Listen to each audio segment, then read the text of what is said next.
Very good.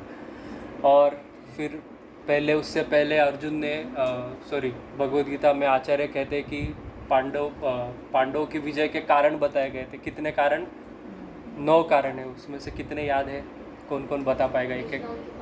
हाँ, सबसे पहला कृष्णा उनके पक्ष में थे। दूसरा शंखनाद। तीसरा लक्ष्मी जी, हाँ हनुमान जी, कपिध्वज, रथ पांचवा, हाँ शंख बजाया था वो, हाँ डर, और 2 बचे हैं। गुरु का आशीर्वाद। नहीं कृष्ण के शंकरनाथ। हाँ वो तो हो गया शंखनाद। हाँ धर्म क्षेत्र कुरुक्षेत्र सबसे पहला श्लोक। और रथ। तो ये कारण है। और उसके बाद में कि अच्छा अभी जो दुर्योधन था वो किसका अवतार था? ये थोड़ा डिफिकल्ट है। मैंने हाँ कली का अवतार सबको पता है, मुझे लगा भूल गया, मैंने बहुत पहले बोला था। अच्छा भगवद गीता के 5 विषय कौन से हैं? काल कर्म। Very good. अच्छा भगवद गीता में जो 3 विभाग बताए गए हैं वो कौन से हैं? मैंने ये सारा इंट्रोडक्शन में बोला था। हाँ तो कर्मयोग कौन सा चैप्टर से कौन सा चैप्टर तक है? हाँ राइट। हाँ फर्स्ट क्या है? फर्स्ट टू से कर्मयोग। Very good. बीच में भक्ति कौन सा चैप्टर? 7 to हाँ, और फिर लास्ट का ज्ञान योग। ठीक है, तो ठीक है, बहुत अच्छा, सबको याद है। मेरे को लगा भूल गए रहेंगे। अच्छे स्टूडेंट्स हैं। बहुत अच्छे स्टूडेंट्स हैं सच्ची। तो अभी हम दूसरा चैप्टर स्टार्ट करेंगे। दूसरा चैप्टर का नाम क्या है? कौन जरा पढ़िए। हाँ contents of Gita summarise. Hindi में क्या है? गीता का सार। अच्छा तो ये जो अध्याय है, अच्छा प्रभुपाद का एक लिखने का स्टाइल है। प्रभुपाद जब अगर आपको पूरा चैप्टर में क्या लिखा है ये समझना होगा तो आप जो आखिरी वाला श्लोक है उसका परपट पढ़ लो। प्रभुपाद पूरा समराइज कर देते हैं। ये प्रभुपाद का लिखने का स्टाइल है। तो सेकेंड चैप्टर में भगवान ने पूरा भगवद गीता अर्जुन को बता दिया था। अगर जिस व्यक्ति ने ये दूसरा अध्याय ठीक से पढ़ लिया उसको पूरा भगवद गीता समझ गया, उसको आगे पढ़ने का ज़रूरत नहीं है। पर अर्जुन ने भी सेकेंड चैप्टर सुना था, समझा था, पर फिर भी उसको क्वेश्चंस हुए, उसको भी नहीं समझा, तो हमको समझना तो बहुत ही डिफ़िकल्ट है। और यही दूसरे अध्याय का विस्तार आगे के अध्याय है। जैसा हम पढ़ते जाएंगे आप देखना, जो अर्जुन ने दूसरे अध्याय में सवाल पूछे थे, जैसे कि हमको हरे कृष्णा आ रहा है। हाँ तो दूसरे अध्याय में अर्जुन ने बहुत सारे सवाल पूछे भगवान से और वो सवाल के भगवान ने उत्तर भी दिए, पर वो बातें अर्जुन को समझ में नहीं आए। तो बताते आचार्य वो कैसा स्थिति था, जैसे कि कोई झरना बह रहा है और हम झरने के नीचे हाथ अगर रख दे, ऐसा उंजली भर के हाथ रख दे तो क्या होगा? बहुत सारा पानी गिरेगा पर हाथ में कुछ बचेगा? कुछ नहीं। उसी प्रकार से कृष्ण ने ज्ञान का झरना बहा था।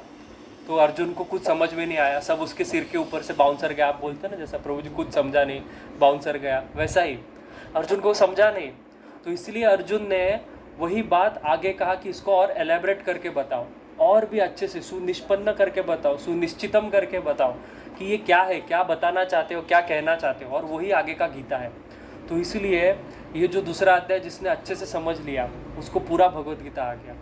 अगर आपने इस भगवद गीता का दूसरा अध्याय एक एक श्लोक कंठस्थ कर लिया तो बहुत ही अच्छा है, क्योंकि इसमें सारा ज्ञान योग, कर्म योग और भक्ति योग, तीनों योग के बारे में भगवान ने बताया है।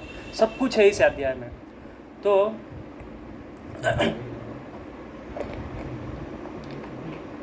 हरे कृष्णा। ठीक है, तो इसलिए इस अध्याय का नाम है कंटेंट्स ऑफ गीता समराइज्ड, पर संस्कृत में इसका नाम है सांख्या योग। सांख्या योग क्यों? किसी को कोई स्पेक्यूलेशन? सांख्या योग किस किसने सुना है पहला?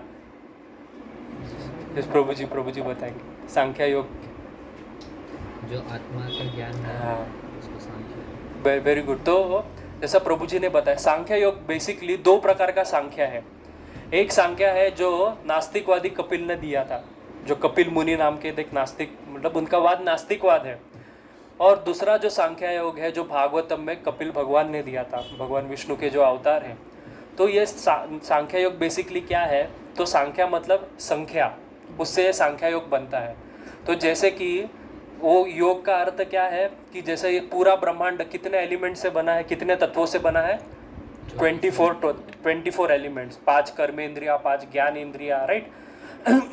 फिर बाद में धरती, आकाश, वायु, ये सारे आदि आदि जितने भी तत्व हैं, सारे तत्वों से बल मिल के ये सृष्टि बनता है, इसमें जीव होते हैं, सब कुछ होते हैं। तो सांख्य योग का अर्थ है कि एक एक चीज़ को निरीक्षण करके, अच्छा मैं कौन हूँ, जैसे सबसे बड़ा सवाल है, बराबर, किसी को पूछना तुम कौन हो, तो वो जवाब नहीं दे पाएगा, कहेगा मैं क्रिश्चियन हूँ, मैं मुस्लिम हूँ, अमेरिकन हूँ। पर हमारे शास्त्र कहते हैं मुझसे परे कुछ है।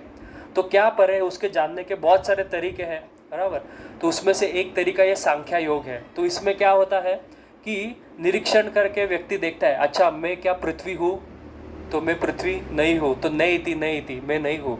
फिर बाद में आगे देखेगा, अच्छा मैं क्या जल हूँ, तो नहीं थी, ऐसा करके 24 तत्वों तक नहीं थी करके जाएगा। और आखिर में देखेगा मैं क्या हूँ, तो मैं आत्मा हूँ। यही ज्ञान हमको समझना है। तो वो ज्ञान जो सांख्य योग का है, वो अभी अर्जुन को भगवान इस अध्याय में देंगे। इसलिए इस अध्याय को सांख्य योग के नाम से भी जाना जाता है। पर वास्तव में ये नाम बहुत ज़्यादा अच्छा है कि गीता सार, क्योंकि इसमें दूसरे अध्याय में पूरा सार बता दिया है, ठीक है। तो आज का जो थोड़ा लेक्चर होगा वो हम सिर्फ प्रवेश करेंगे, ज़्यादा डिटेल में तो अगले क्लास में जाएंगे, क्योंकि इसमें एक एक चीज़ के ऊपर हम थोड़ा चर्चा करें तो अच्छा है। और इसमें बहुत सिद्धांत का चर्चा करेंगे। तो सिद्धांत का जब बात आता है, लोगों को तो कथा बहुत अच्छा लगता है ना, तो वो कथामृतम तप्त जीवनम, बराबर, कथा सुनने में बहुत रुचि आता है। पर हमारे चैतन्य महाप्रभु कहते हैं कि सिद्धांत बलिया चित्ते ना करी आलस, इहा इति लागे कृष्ण सुदृढ़ मानस, कि सिद्धांत बोलने में कभी आलस मत करो, सुनने में, समझने में, क्योंकि जो व्यक्ति सिद्धांत नहीं समझा उसका मति कृष्ण में दृढ़ नहीं हुआ। जितने भी हमारे आचार्य आज हम जब देखते हैं, अरे संत तुकाराम महाराज कितने बड़े भक्त हो गए, हाँ मीराबाई कितने बड़ी भक्त हो गई, पर मीराबाई का कभी तुम जो उनका जो भजन है, उनके जो दोहे, वो जरा खोल के पढ़ के देखना, उसमें सारा गीता भागवत का सार मिलेगा। कैसा मिलेगा? जब तक कोई व्यक्ति सिद्धांत समझा नहीं हो, वो व्यक्ति गीता भागवत का सार बता ही नहीं पाएगा। इसलिए सिद्धांत समझना बहुत ज़रूरी है। और प्रायः ये हो जाता है कि हम भक्तों से सिद्धांत ही छूट जाता है। हमारा जप अच्छा ना होने का सबसे एक पहला कारण जीव गोस्वामी पाद बताते हैं कि इतना साल से मैं जप कर रहा हूँ, पर मैंने कृष्ण के लिए कभी रोया नहीं है, कभी आँख से आंसू नहीं निकला है। और शास्त्र में तो कृष्ण नाम की इतनी महिमा गाई है, नाम नामकारी निज बहुधा सर्वशक्ति तत्रार्पिता नियमित ना स्मरणे न काल एतादृशी तव कृपा भगवान ममापि दुर्दैव मिदृशम, यह जाने ना अनुराग, कि मेरा दुर्दैव, मैं इसके बारे में जानता ही नहीं नाम की महिमा क्या, इतना नाम का महिमा सुनने के बाद भी दुर्दैव है कि मैं रो नहीं पाता। क्यों नहीं रो पाता? तो जीव गोस्वामी इसका बहुत ही महत्वपूर्ण कारण बताते। वो कारण क्या है कि जो संबंध ज्ञान है वही अभी तक जीव में जागृत नहीं हो पाया है। संबंध ज्ञान मतलब क्या? वेद शास्त्र 3 तत्व कहे, वेद शास्त्र 3 बातें कहते हैं। एक है संबंध, अभिदय और प्रयोजन। अच्छा, ये संबंध, अभिदय, प्रयोजन मतलब क्या? तो सरल करके बताता हूँ। तो आप लोग सोचे क्या प्रभु जी ने चालू कर दिया है, बहुत ही भयानक ही। अच्छा है, सुनो थोड़ा सा। आज कम लोग हैं, ऐसे सिद्धांतों में प्रवेश करने के लिए कम लोगों का ही आवश्यकता होता है, बराबर। प्रभुपाद बोलते थे कि कीर्तन is for masses and lectures is for classes. तो आप सब क्लास हो, हाँ। तो संबंध, अभिदय, प्रयोजन। तो कृष्ण संबंध, भक्ति, अभिदय, प्रेम, प्रयोजन, ये 3 तत्व है। वास्तव में इसका अर्थ क्या है? चैतन्य महाप्रभु ने कहा कि हमारा सारा वेद शास्त्र आप पढ़ लो, सारे शास्त्र में ये 3 ही चीज़ पाए जाएंगे। जितना भी श्लोक है, जैसे भगवद गीता में कितने श्लोक है? 700 श्लोक, 700 श्लोक है। तो एक इसमें से हर एक श्लोक एक तो संबंध के बारे में बता रहा है, संबंध ज्ञान के बारे में बता रहा है। दूसरा कोई श्लोक कृष्ण के अभिदय के बारे में बता रहा है, और तीसरा कोई श्लोक प्रयोजन के बारे में बता रहा है। अच्छा, अब ये संबंध, अभिदय और प्रयोजन है क्या? संबंध मतलब जैसा शब्द संबंध समझ में आ रहा है। संबंध जैसा कि माता जी और उनके पुत्र, इसमें क्या संबंध है? माता और बेटे का। वैसा ही संबंध तत्व मतलब मेरा कृष्ण के साथ क्या संबंध है, मेरा इस जग के क्या साथ क्या संबंध है, मेरा प्रभु जी के साथ क्या संबंध है, मेरा जड़ तत्वों के साथ क्या संबंध है, ये सारे ज्ञान को समझना ही संबंध ज्ञान है। और सबसे विशेष ज्ञान मतलब कृष्ण को जो समझ लिया उसने सब कुछ समझ लिया। ब्रह्मविद ब्रह्म एव भवति, जिसने ब्रह्म को जाना उसने सब कुछ जान लिया। तो ब्रह्म को जानना basically the one who knows Krishna he will know everything. अभी आप देखना, मैं जो हूँ, मैंने मतलब जितना भी इस्कॉन के प्रीचर्स है प्राय मैं देखना, किसी ने शास्त्र में कुछ ज़्यादा प्रवेश नहीं किया है। कोई संस्कृत का 12 साल संस्कृत में प्रवेश लगता है, उसके बाद में कोई कुछ चीज़ बोलने आता है। मैं तो थोड़ा बहुत संस्कृत सीखा, वो भी आधा छोड़ दिया, टाइम नहीं मिला। तो ये हमारा स्थिति है। पर फिर भी आज आप देखना इस्कॉन के जो प्रभु जी है या फिर जो ब्रह्मचारी है, सन्यासी है, इतना अच्छा अच्छा सिद्धांत कैसे समझा पाते हैं। ये कोई मैं इन संस्था से जुड़ा इसलिए नहीं कह रहा हूँ, मैं आपको अलग अलग संस्था के आचार्यों का लेक्चर भी सुनाऊंगा कभी हमारे पास ये आएगा, तो आप समझना आपको बहुत कठिन होगा समझने को। पर जितना सरलता से हमको प्रभुपाद के अनुयायी समझाते हैं उसका कारण क्या है, क्योंकि ये महाप्रभु ने कहा है कि बालोपियत अनुग्रहात व्याप्तन सिद्धांत सागरण, मतलब कि चैतन्य महाप्रभु का जिसके ऊपर कृपा हो जाता है वो बच्चा भी रहेगा, वो भी इतना अच्छा सिद्धांत बोल पाएगा। ये महाप्रभु का कृपा से होता है। तो संबंध ज्ञान मतलब क्या कि मेरा कृष्ण के साथ क्या संबंध है, ये सबसे पहला सवाल है। दूसरा है क्या, अभिदय तत्व। अभिदय मतलब अच्छा अभी मुझे मेरा कृष्ण के साथ संबंध पता चल गया, कृष्ण और मेरा क्या संबंध है। अच्छा कौन बता पाएगा मेरे को संबंध ज्ञान का श्लोक भगवद गीता में से। भगवद गीता में एक श्लोक ऐसा है जिसमें कृष्ण अपने और जीवों के मतलब हमारे बीच में संबंधों के बारे में बता रहे हैं। कौन सा श्लोक है, हाँ, ममैवांशो जीवलोके जीवभूत सनातन। कृष्ण यहाँ पे खुद कह रहे हैं कि आप कौन हो, आप मेरे अंश हो। ये है संबंध तत्व का श्लोक। जैसा मैंने कहा हर एक भगवद गीता का श्लोक या तो संबंध के बारे में बता रहा है या भक्ति के बारे में बता रहा है, अभिदय, या फिर प्रयोजन प्रेम के बारे में बता रहा है। अच्छा अभी कोई मुझे अभिदय मतलब भक्ति, अच्छा मुझे कृष्ण के बारे में संबंध पता चल गया, मेरा और कृष्ण का क्या संबंध है। कृष्ण क्या है, परमात्मा, और मैं क्या हूँ, आत्मा, मैं उनका अंश हूँ, मैं उनका जीव हूँ, मैं उनका दास हूँ, ये मेरा उनके साथ संबंध है। जीवेरा स्वरूप है कृष्णेरा नित्य दास, कृष्णेरा तटस्थ शक्ति भेदा भेद प्रकाश, बराबर, मैं कृष्ण का नित्य दास हूँ, ये मेरा कृष्ण के साथ संबंध है। अच्छा ये संबंध मुझे समझ में आया, जैसे कि एक लड़का और लड़की दोनों में प्रेम हुआ, तो लड़के ने लड़की को आई लव यू कहा, लड़की ने लड़के को आई लव यू कहा, उसके आगे क्या, प्रेम जताने को कुछ करना पड़ेगा, बराबर। लड़का क्या करेगा, मूवी लेके जाएगा, बराबर, गुलाब देगा, चॉकलेट देगा, टेडी बेयर देगा, हाँ ये सारा चीज़ें करेगा, तो लड़की को लगे अरे कितना प्रेम करता है मुझसे। अगर ये सब नहीं करेगा तो लड़की क्या बोलेगी, तुम तो मुझसे प्रेम ही नहीं करते हो। हाँ है कि नहीं, वास्तव बात है। उसी तरह से कृष्णा कहता है कि अच्छा तुम मेरे भक्त हो, तुम मुझसे प्रेम करते हो, ये कहते हो, तो मेरे लिए क्या करते हो। तो यहाँ पे आता है अभिदय तत्व कि हमको कृष्ण को कैसे प्राप्त करना है, कृष्ण के लिए हमको क्या करना है। अच्छा भक्ति करना है, तो कौन सा भगवत गीता का श्लोक हमको भक्ति के बारे में बताता है, मन मना भाव मत भक्तो, ये एक श्लोक है। पर एकदम स्पेसिफिक बुलजाए वाला श्लोक कौन सा, नहीं नहीं नहीं नहीं नहीं, ये तो सारा शरणागति का श्लोक मैं बोल रहा हूँ। अच्छा पहला तो हम, हाँ ये एक श्लोक है, पर मैं एकदम स्पेसिफिक देख रहा हूँ, जैसे कि मेरा नहीं, प्रभु जी ने वही बोला, मेरा कहने का मतलब है, अच्छा आप लोग सब भक्ति कर रहे हो, अरे हाँ कर रहे हो, नहीं मत बोलो, कर रहे हो ना, ये तिलक लगा, ये सब भक्ति का ही तो लक्षण है, भक्ति कर रहे हो, वो तो ठीक है, हम स्तर पे नहीं हो, अलग बात है, भक्ति कर रहे हैं ना। अच्छा कैसा भक्ति करते हो, क्या करते हो दिन में, क्या करते हो माता जी आप दिन में, सुबह उठते हो, मंगल आरती करते हो भगवान का, बराबर, आरती आदि करते हो, उसके बाद क्या करते हो, पूरा दिन का चर्या क्या है, हाँ चैंटिंग करते हैं, हाँ सततम कीर्तयन्तो माम, ये भक्ति का श्लोक है जिसमें कृष्ण बता रहे मेरी भक्ति कैसे करो, सततम कीर्तयन्तो माम, हमेशा मेरा कीर्तन करो, बराबर। ये भक्ति का श्लोक है कि कृष्ण कह रहे हैं कि मेरे को कैसे प्राप्त करोगे, सततम कीर्तन करके, भजताम प्रीतिपूर्वकम, मेरे भजन करके मुझे प्राप्त कर पाओगे, ऐसे ही नहीं प्राप्त कर पाओगे। तो जैसे कृष्ण भी एक्सपेक्ट करते हैं, जैसा लड़का लड़की से करता है, लड़की लड़के से करती कि तुम मुझे कुछ दे दो, उसी प्रकार से कृष्ण सोचते हैं अच्छा प्रेम का लक्षण ही है कुछ करके दिखाना, है ना।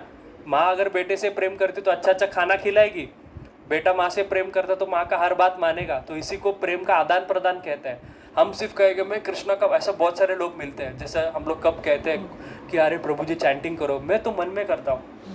अरे कृष्णा खुद यहाँ पे कह रहा है पागल सततम कीर्तयन्तु माम, तुम कह रहे मन में करो। हाँ, तो ये हमारा स्थिति है कि भक्ति, अभिदय मतलब भक्ति, ये मार्ग से कृष्ण को प्राप्ति होगी, भक्ति करने से कृष्ण प्राप्ति होगी। अच्छा, लास्ट तत्व क्या है? प्रयोजन। प्रयोजन मतलब क्या? जैसे शब्द से मालूम पड़ता है प्रयोजन, गोल। प्रयोजन का अर्थ है गोल। अच्छा, भक्ति करने के बाद क्या मिलेगा? हम सब यहाँ पे बैठे हैं कुछ पाने के लिए ही बैठे हैं, भले कृष्ण हो और कोई भी चीज हो, पर किसी को कुछ ना कुछ चीज चाहिए ना। किसी को गाड़ी चाहिए, किसी को बंगला चाहिए। हाँ, माता जी एकदम उच्च स्थिति में, अच्छी बात है, उनका इच्छा बहुत क्या बोलते हैं निर्मल है कि उनको गोलोक धाम जाना है। मैं यहाँ पे कुछ और करने को बैठा हूँ। हाँ, मेरा अलग अलग इच्छा है, बराबर, किसी का अलग अलग रहेगा। तो हम सब में इच्छा है और वही कृष्ण क्या करते हैं? पूरी करते हैं। इसलिए हम कहते हैं कृष्णाय वासुदेवाय हरे परमात्मने प्रणत क्लेश नाशाय गोविंदाय नमो नमः। जब हम कृष्ण को प्रणाम करते हो सारा क्लेश नाश करते हैं और हमको सुख प्रदान करते हैं। यही हमारा प्रयोजन है, कृष्ण से सुख प्राप्ति, ये मेन प्रयोजन है। हाँ सच्ची, बराबर। हम गोलोक क्यों जाना चाहते हैं? हाँ, आनंद के लिए, बराबर। अगर मैं कहूँ अरे ये देखो वृंदावन तो गोलोक ही है, अभिन्न है गोलोक से ये वृंदावन, तो हम तो वहाँ पे नहीं रहेंगे। उधर धूप कितना होता है, अभी माता जी बोल रहे थे ना कि सारा बंद हो जाएगा। और हमको, ये हमारा स्थिति है ना। हमको सुख चाहिए क्योंकि उस गोलोक में ना भूख है, ना प्यास है, ना नींद है, बराबर, ना बुढ़ापा है, जन्म मृत्यु जरा व्याधि दुख दोषाणु, ये सब कुछ भी नहीं है। इसलिए हमको उस गोलोक में जाना है, नित्य गोलोक में प्रवेश करना है। तो सुख, दैट इज अवर गोल। अच्छा, कौन बताएगा भगवद गीता में से प्रयोजन तत्व का श्लोक? प्रभु जी ने बोला था अभी। हाँ, मन मना भावो मद भक्तो, हमेशा मेरे से प्रेम करो। हाँ, मन मना भावो मद भक्तो मदयाजी मम। और एक श्लोक है बहुत सुंदर,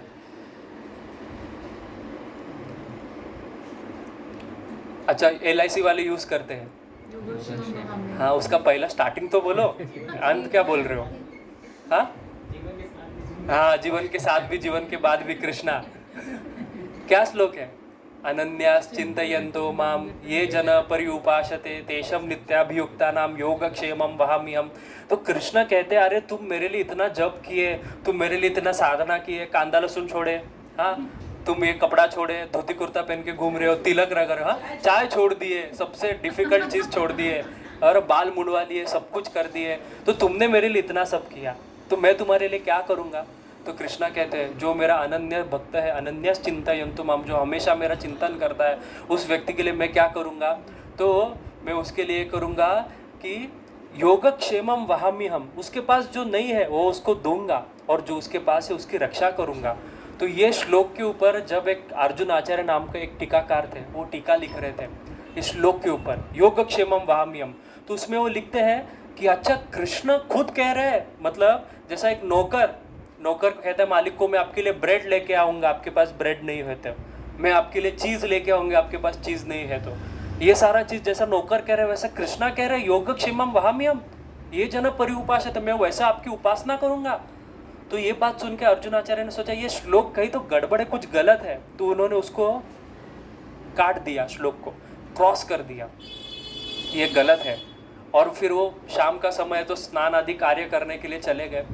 तो भिक्षा मांग के वो आने के समय, उसके पहले उनके घर में दो छोटे छोटे बालक आए, एक गौर वर्ण का और एक श्याम वर्ण का, ब्लैक एंड वाइट छोटे छोटे बच्चे, सुंदर सुंदर एकदम, और सिर पे उन्होंने अपने बहुत बड़े बड़े दो टोकरियाँ रखी थी जिसमें फल आदि आदि आदि व्यंजन सब कुछ थे।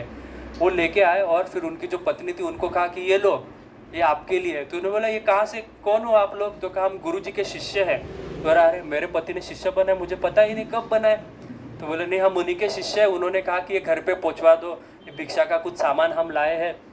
तो उसने रख लिया। तो जैसे वो मुड़े और भागने लगे छोटे छोटे दो बच्चे, तो उन्होंने देखा कि उनकी पीठ पे ऐसे किसी ने मारने के निशान थे जिसमें से खून निकल रहा था। तो माता जी ने पूछा अरे आपको क्या हो गया, ये पीठ पे ये निशान कैसे आए? तो उन्होंने कहा कि आप आपके पति से पूछना कि क्या है ये निशान। उनको समझा ही नहीं। तो पति थोड़े देर बाद आए, जैसे बालक चले गए तो पति आया, अर्जुन आचार्य आया। अर्जुन आचार्य ने पूछा कि अरे ये सारा सामान कौन लाया? पत्नी ने कहा आपके 2 शिष्य आए थे, काला वर्ण का बहुत सुंदर था और दूसरा गौर वर्ण का सुंदर सुंदर बालक है, उन्होंने हमको दिया, कहा कि हमारे गुरुजी ने बोला था आपको घर पे पहुंचा दो। तो कहा कि अच्छा मेरे शिष्य, मुझे ही नहीं पता कौन है ये। तो कहा, और उन्होंने कहा कि उनके पीठ पे कुछ लगा था, कोई निशान था मारा जैसा, और वो निशान से खून भी बह रहा। तो उन्होंने कहा कि आपसे पूछो निशान क्या है। तो अर्जुन आचार्य थोड़े देर सोचने लगे और फिर उनको समझा, अच्छा जो मैंने योगक्षेमम वहाम यम इस श्लोक पे जो काटा था वही निशान कृष्ण के पीठ पे आ गया था, क्योंकि भगवत गीता साक्षात भगवान का स्वरूप है। और ये कृष्ण दिखाने आए कि सच्ची में मेरे भक्तों की इच्छा में सारे आवश्यकताएं पूरा करता हूँ। इच्छा नहीं, आवश्यकताएं, नेसेसिटीज पूरा करता हूँ। खुद भिक्षा लेके आए भगवान। तो यहाँ पे कृष्ण दिखाते हैं कि प्रयोजन मैं भी मेरे भक्तों के लिए करता हूँ। ऐसा नहीं कि जब भक्त मेरे लिए करता है, मैं भी भक्तों के लिए करता हूँ। अनन्यास चिंतयन्तु माम। तो ये हुआ प्रयोजन तत्व। तो ये 3 तत्वों को हमेशा याद रखना। ये स्पेशली गौड़ीय वैष्णव को ये 3 तत्व कभी नहीं भूलने चाहिए। कौन से? प्रयोजन, संबंध, कृष्ण संबंध, अभिदय, भक्ति अभिदय, और प्रेम प्रयोजन। ठीक है। अच्छा, आपको किन किन लोगों को पता है कि हम हर रोज इन 3 तत्वों के बारे में प्रार्थना करते हैं? किसको पता है? हाथ ऊपर करना, बोलना नहीं। प्रभु जी और भक्ति शास्त्री स्टूडेंट हरीश प्रभु जी नहीं। हम लोग हर रोज, अभी भी मंगलाचरण किए तभी भी हमने इन 3 तत्वों के बारे में चर्चा की है ना। क्या था श्लोक पहला? जयताम सुरतरो पंगोर मम मंद मतिर्गति मत सर्वस्य पदाम्बोजो श्री राधा मदन मोहन। कभी सोचा क्या है ये श्लोक? कभी इसका अर्थ पढ़ा? नहीं पढ़ा। क्यों? क्योंकि प्रभु जी सिर्फ श्लोक बायाट करना चाहिए, अर्थ थोड़ी बायाट करना होता है। नहीं, एक वास्तव में जब आप अर्थ समझोगे ना तो श्लोक समझने ज़्यादा आसान जाता है। ये मेरा अनुभव है। अर्थ समझो और श्लोक आसानी से बायाट हो जाएगा। तो पहला कभी भी अगली बार से अर्थ पढ़ो और फिर श्लोक बायाट करो। तो हम क्या प्रार्थना करते हैं? तो मदन मोहन जी नाम के एक विग्रह है वृंदावन में, उनसे हम प्रार्थना करते हैं जयताम सुरतरो पंगोर, कि आप सारे सूर में सबसे महान असुर हो। सूर मतलब क्या? महान देवता, सूर। जयताम सुरतरो पंगोर मम मंद मतिर्गति, मैं मंदगति का जीव हूँ। मत सर्वस्य पदाम्बोजो श्री राधा मदन मोहनो, हे राधा मदन मोहन जी, मैं मंदगति का जीव हूँ। आज मैं, अच्छा ये नाम जो है मदन मोहन, इन्हीं से क्यों प्रार्थना कर रहे हैं? क्योंकि कृष्णा का एक नाम है मदन मोहन। मदन मोहन मतलब जो मदन का अर्थ है कामदेव, जो कामदेव को भी मोहित कर लिया, उनका नाम है मदन मोहन। तो हम आज इस संसार में अलग अलग कामदेवों से आकर्षित है, अलग अलग विषयों से आकर्षित है ना। कोई किसी स्त्री से आकर्षित है, कोई किसी खाने के वस्तु से, कोई किसी पैसे से आकर्षित है, कोई अन्य अन्य वस्तु से, कोई बच्चे से आकर्षित है, कोई पिता से आकर्षित है, अन्य अन्य विषयी वस्तु से आकर्षित है। तो हम मदन मोहन जी से प्रार्थना करते, जैसे आपने कामदेव को मोहित कर लिया वैसे आप हमारी मंदमती को मोहित कर लो, आपके चरणों में लगा दो। तो संबंध, पहला मेरा आपके साथ संबंध स्थापित कर लो। दूसरा श्लोक क्या है? दिव्य वृंदारण्य कल्पद्रुमाध, आगे श्रीमद रत्नागार सिंहासनस्थो श्रीमद राधा गोविंद देवो प्रेष्ठाली भी सेव्य मानो स्मरामि। अच्छा, यहाँ पे किन देव का वंदन कर रहे हैं? राधा गोविंद देव जी का। क्यों गोविंद देव जी का? पिछला हम लोग ने लास्ट में चर्चा किया। गोविंद का अर्थ क्या है? हाँ, इंद्रियों के, जो इंद्रियों को आनंद देते हैं। तो भक्ति का मतलब क्या है? पिछले बार मैंने श्लोक भी कहा था नारद पुराण से कि भक्ति का अर्थ क्या है? ऋषिकेन ऋषिकेश सेवनम भक्ति उच्यते। हमारी इंद्रियों से भगवान की सेवा करना ही मतलब भक्ति है। तो हम गोविंद देव जी से कह रहे हैं कि गोविंद देव हमको आपकी सेवा में लगाओ। कोई कैसी सेवा में? जिस वृंदावन में आप, दिव्य वृंदावन में, जहाँ पे एक रत्न सिंहासन पे आप बैठे हो, आपके साथ में ललिता विशाखा आदि आदि सखिया मंजीरिया गण, रूप मंजरी, रस मंजरी, अनुग मंजरी, अलग अलग मंजीरे गण आपकी सेवा कर रहे हैं। ऐसे मंजीरियों के बीच में हमको छोटी सी एक सेवा दे दो। ये हम प्रार्थना कर रहे हैं गोविंद जी से, बराबर। इसलिए हम तुलसी आरती में सुबह गाते हैं क्या? सेवा अधिकारक दीजो करो निज दासी, हमको दासी बना दो भगवान आपकी। ये हमारी प्रार्थना है। प्रभुपाद जी ने हमको सिखाया कि हमको यही प्रार्थना है, ये सेवा है। और अंतिम में प्रयोजन, क्या प्रयोजन? हाँ बोलो बोलो। हाँ, कर्षण वेणु स्वनेर गोपी गोपीनाथ। अच्छा, अभी हम गोपीनाथ जी से प्रार्थना कर रहे हैं जो प्रयोजन तत्व के आदि देव है। तो गोपीनाथ जी से कह रहे हैं, गोपीनाथ आप किनके नाथ हो? गोपियों के नाथ हो, बराबर। हमारा भगवान का दासी बनने का प्रयोजन ही क्या है? भगवान की सेवक बनने का प्रयोजन ही क्या है? कि कृष्ण हमको अपनी ओर आकर्षित कर ले। जैसे अभी जो कार्तिक पूर्णिमा की, शरद पूर्णिमा की रास जब आती है तो भगवान सुंदर वेणुनाद करके सारी गोपियों को अपनी ओर आकर्षित कर लेते हैं और अपने साथ भगवान उनको नचाते हैं। उसी प्रकार से एक ऐसा दिन आए जब आप कृपा करो और हमको आपके सेवा में, आपके नित्य लीला में आप प्रवेश दे दो, ये हम प्रार्थना करते हैं। तो कितना सुंदर है, देखो हमारा मंगलाचरण है ना, तो ये याद रहेगा अभी हमेशा के लिए। जय। तो ये 3 तत्वों के बारे में हम हमेशा से प्रार्थना कर रहे हैं और चर्चा कर रहे हैं, संबंध अभिदय प्रयोजन। हाँ, तो ये 3 तत्वों के बारे में सारा वेद शास्त्र में कहा गया है। तो अभी हम दूसरे अध्याय में प्रवेश करेंगे। इसका चर्चा हमने क्यों किया ये आपको अभी समझेगा। तो सबसे पहला श्लोक, संजय उवाच तम तथा कृपया आविष्टम आश्रुपूर्णाकुले क्षणम विषिदन्तमिदं वाक्यम उवाच मधुसूदनः। तो यहाँ पे संजय कहते हैं, जैसे पिछले अध्याय में हमने सुना कि अर्जुन ने एट लास्ट क्या कर दिया, कहा कि बस हो गया, अभी मैं और कुछ नहीं कर सकता, मेरे को कुछ समझ में नहीं आ रहा, अभी मैं गांडीव छोड़ दे रहा हूँ। आपने हाथ से गांडीव रख के मुझे युद्ध नहीं करना, मैं बैठ गया। अर्जुन बैठ जाता है रथ पे, अभी कुछ नहीं करना है। हाँ, तो तभी संजय ये धृतराष्ट्र को बता रहे, हे धृतराष्ट्र कि अभी अर्जुन ने पूरे तम तथा कृपयाविष्टम, उस अर्जुन के हृदय में कृपा भर आई, सामने वाले जो सैन्य की ओर कृपा उसके हृदय में भर आई, और उस कृपा की वजह से क्या हुआ, आश्रु पूर्ण कलेक्षणम, उनके आँख में पूर्ण आश्रु भर गए, आश्रु से भरे हुए उनके आँख हो गए। और विषिदंतम इदम वाक्यम उवाच मधुसूदन, और उन्होंने और उनको इस स्थिति में देख के मधुसूदन ने कहा। ये सबसे पहला श्लोक है भगवद गीता का, दूसरा श्लोक, दूसरे अध्याय का दूसरा श्लोक, जहाँ पे कृष्ण पहली बार कुछ कह रहे हैं भगवद गीता में। और वास्तव में भगवद गीता शुरू यहाँ से होती है। बुक भगवद गीता शुरू होती है धृतराष्ट्र उवाच से, सिद्धांत भगवद गीता शुरू होती है दूसरे अध्याय के दूसरे श्लोक से। तो जब भी आप किसी पंडित के साथ चर्चा करते हो तो वो पंडित आपको पूछे कि हम तो जाते नहीं है चर्चा करने, और कभी इन चार ऐसे लोग मिल जाते हैं, तो कभी वो पूछे अच्छा भगवद गीता का श्लोक बताओ, तो पहला श्लोक बताओ, वो टेस्ट करता है। ऐसा है वाराणसी में लोग, हाँ काशी टेस्ट करते हैं कि पहला श्लोक बताओ, वो तिलक बिलक देख के तो पीछे ही पड़ जाते हैं ना। तो लोग पूछते, तो आप पूछने का उनको कि कौन सा, भगवद गीता का पहला श्लोक या सिद्धांत का पहला श्लोक, तो समझेगा अरे इसको भगवद गीता पता है। वास्तव में यही होना चाहिए, बाकी सब श्लोक हमको आए ना आए, एटलीस्ट पहला और आखिर का श्लोक आना चाहिए। बीच में का ठीक है, उतना तो भगवान कंसीडर करते हैं। हाँ, पहला और आखिरी का श्लोक पढ़ लो, हाँ, इम्प्रेशन अच्छा पड़ जाएगा। तो इस प्रकार से मधुसूदन अभी कहेंगे। तो यहाँ पे मधुसूदन करके संबोधित करते हैं संजय, क्यों? क्योंकि मधुसूदन नाम का अर्थ क्या है? मधु नाम के दैत्य को मारा। तो अभी कौन सा दैत्य को मारने का बात कर रहे हैं अर्जुन? हाँ, तो यहाँ पे अर्जुन कह रहे हैं कि संजय कह रहे हैं कि अभी कृष्ण बात करके जो अर्जुन के हृदय में डाउट्स उत्पन्न हुए हैं वो सारे डाउट्स को खत्म करेंगे, मार देंगे मधुसूदन नामक जो भगवान है। अच्छा, ये डाउट्स मारने का बात क्यों करते हैं? क्योंकि चाणक्य पंडित बहुत महत्वपूर्ण बात कहते हैं कि आग, अग्नि, सांप और डाउट, ये अगर मन में हो या फिर ये कहीं पे भी ये 3 चीज़ें हो, इनको तुरंत खत्म कर देनी चाहिए।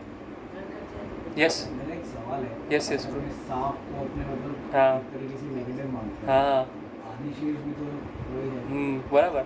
वो आदिशेष के अलावा शिव जी के गले में वासुकी है। हाँ, तो मुझे हमेशा यही लगता है कि मतलब वो कहावत गलत नहीं हुई, आपको देखा पेट को नहीं गलत नहीं है। कैसा है, हमारे शास्त्र कहते हैं, भागवतम में एक श्लोक आता है जिसमें ऐसा कहा गया है कि जब सांप और बिच्छू मरते हैं या मारे जाते हैं तो ऋषियों को बहुत आनंद होता है।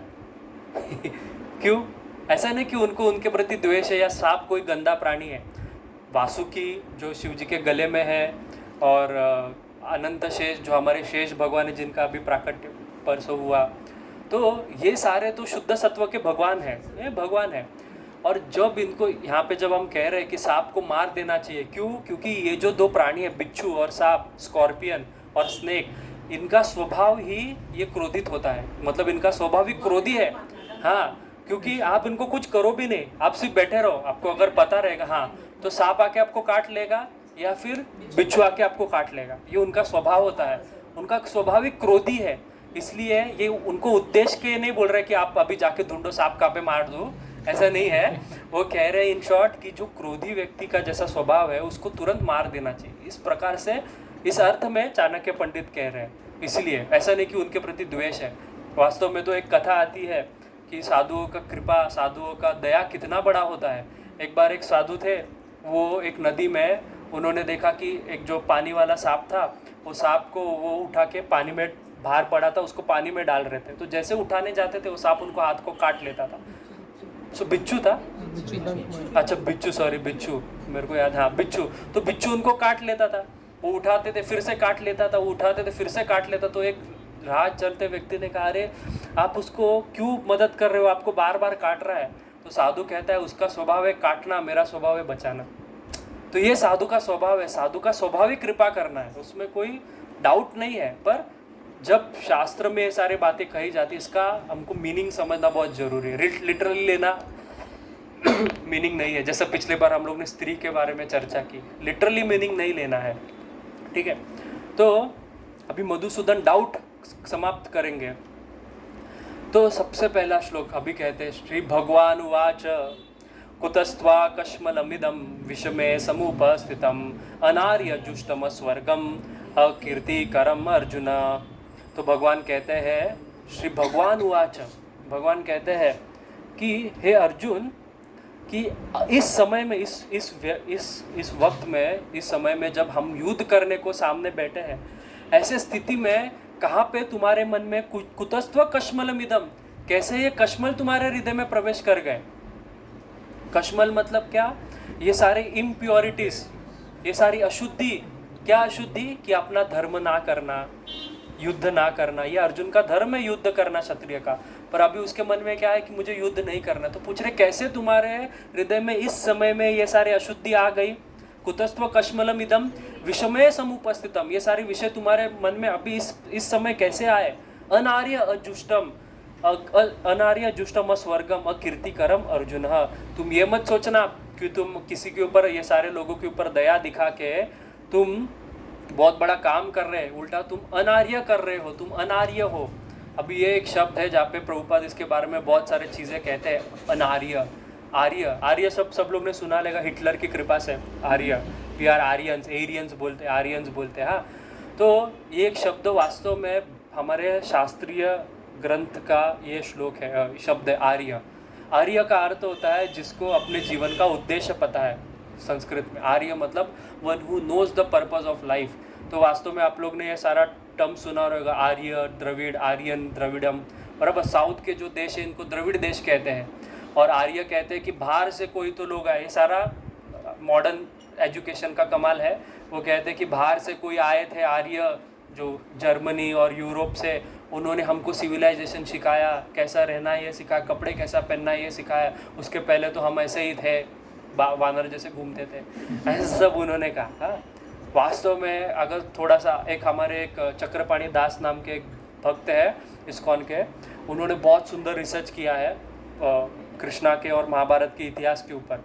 उनका बहुत सुंदर उनका रिसर्च वर्क है, उनका सेशंस भी होता है, आप ऑनलाइन देख सकते हो। चक्रपाणी दास भक्ति विकास महाराज के डिसाइपल है। उनका रिसर्च कभी आप सुनना, बहुत अच्छा है। वो इस बारे में जवाब देते हैं कि कैसा महाभारत के पहले कैसा था, उसके बाद क्या हुआ, और जो ये हमको सिखाया जाता है कि ब्रिटिशर्स लोग आए उन्होंने तुमको सिखाया, ऐसा कुछ नहीं है।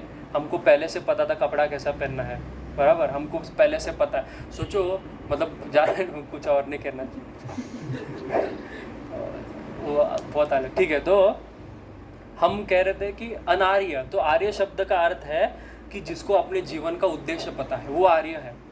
तो अगर आपको आपके जीवन का उद्देश्य पता है तो आप आर्य हो, और आपको अगर जीवन का उद्देश्य नहीं पता है तो आप अनार्य हो। और कृष्ण यहाँ पे कहता है कि उल्टा तुम अगर सोच रहे हो कि तुम युद्ध ना करके बहुत बड़ा तीर मार लोगे, तो ऐसा नहीं है। उल्टा तुम युद्ध नहीं करोगे तो तुम्हारा क्या होगा, अकीर्तिकरम अर्जुना, तुम्हारी कीर्ति नहीं होगी। उल्टा लोग कहेंगे अर्जुन जैसा इतना बड़ा योद्धा जिसने शिव जी को हराया था, वो क्या भाग गया। वो डर के युद्ध नहीं किया। लोग तो ऐसे ही बातें बनाएंगे ना, लोग को थोड़ी तुम्हारा मन का बात पता रहेगा कि तुमने कृपावश छोड़ दिया युद्ध, है ना। आज भी लोग को गॉसिप के लिए न्यूज़ चाहिए रहता है तो न्यूज़ बना लेते हैं। उसी प्रकार से ये चीज़ है कि न्यूज़ बना ली जाएगी, कृष्णा कह रहे हैं। कृष्ण को तब से पता है न्यूज़ बनाया जाता है।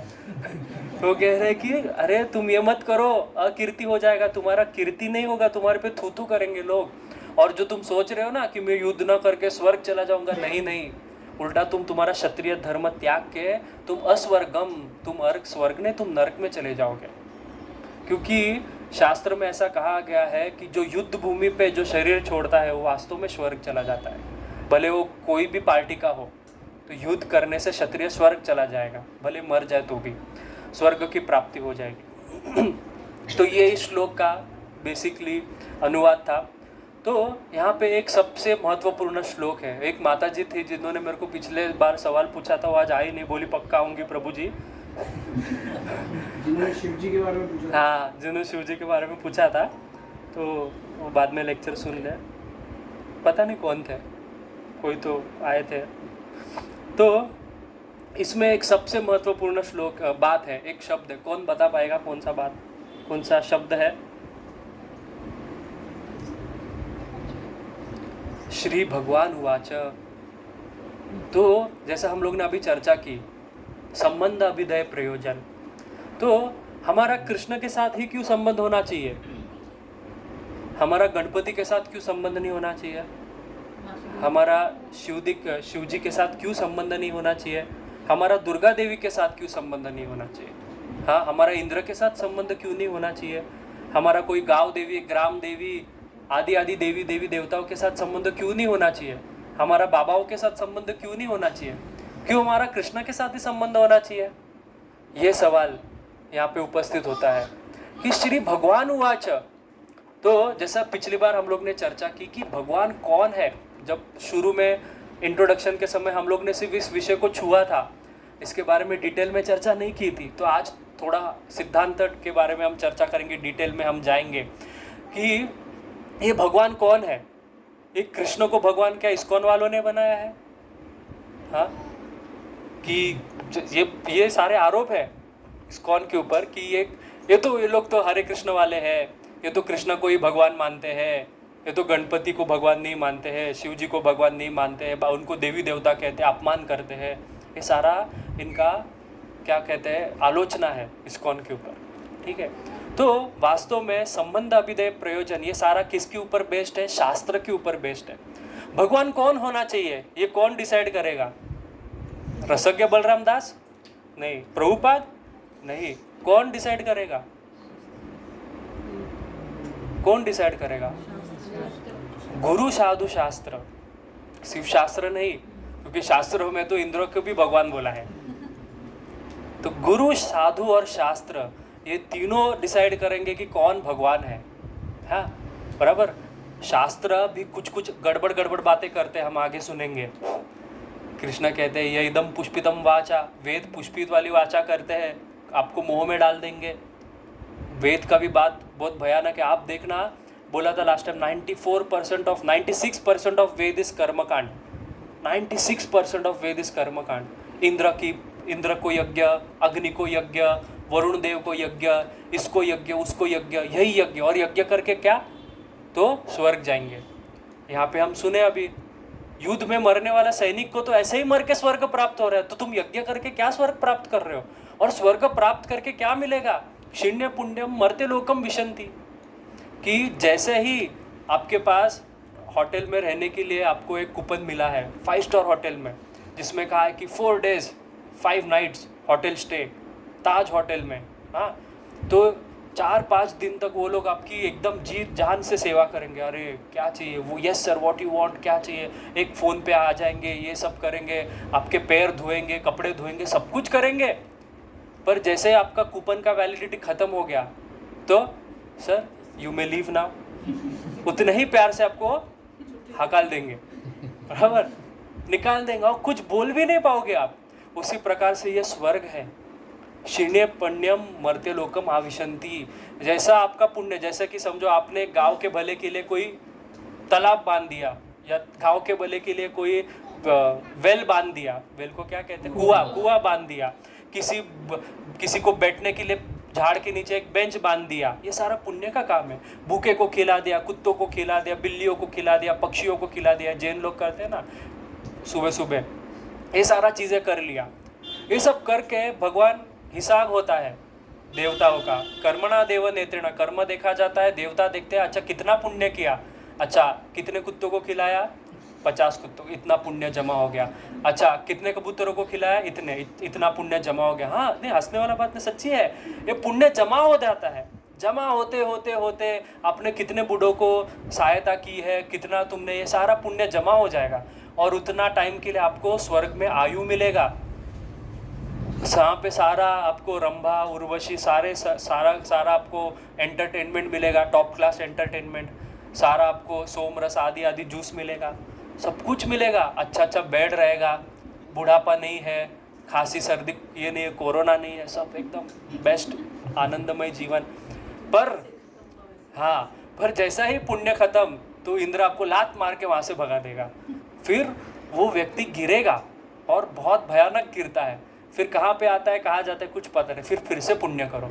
इसलिए भगवान कहते हैं कि अरे तुम ये सब चक्कर में मत पड़ो, ये सारा स्वर्ग आदि ये चीज़ में। हाँ, तुम क्या करो, मेरा भक्ति करो। यान्ति देवा व्रतान देवे पितरन यान्ति पितृव्रतान भूते ने यान्ति भूतेज यान्ति मम यजनोपि मम। कि तुम जैसे लोग कहते हैं ना, अरे किसी का भी पूजा करो, किसी का भी पूजा करो, भगवान का पूजा होता है। नहीं, भगवान खुद कह रहे यान्ति देवान व्रतान देवे, तुम देवताओं की पूजा करोगे, देवताओं के पास जाओगे। पितरन यान्ति पितृव्रतान, पितरों की पूजा करोगे, पितृलोक पे जाओगे। भूतानी यान्ति भूते, जो भूतों की पूजा करोगे, भूतों के पास जाओगे। बराबर, भूतों की पूजा करोगे, भूतों के पास जाओगे। भूत कौन है? बहुत सारे भूत है हमारे पास, बहुत सारे बाबा जी लोग हैं ना। हाँ, ये सारे भूत ही है, भूत ही है। तो इन भूतों के पास चले जाओगे। पर कृष्णा कहते हैं यान्ति मम यजनोपि मम, कि आप अगर मेरी भक्ति करोगे तो मेरे पास ही आओगे। इसलिए कृष्णा की भक्ति करने की, कृष्णा के पास जाना है। जो लोग ये कहते हैं अरे always lead to the same goal, ये गलत है।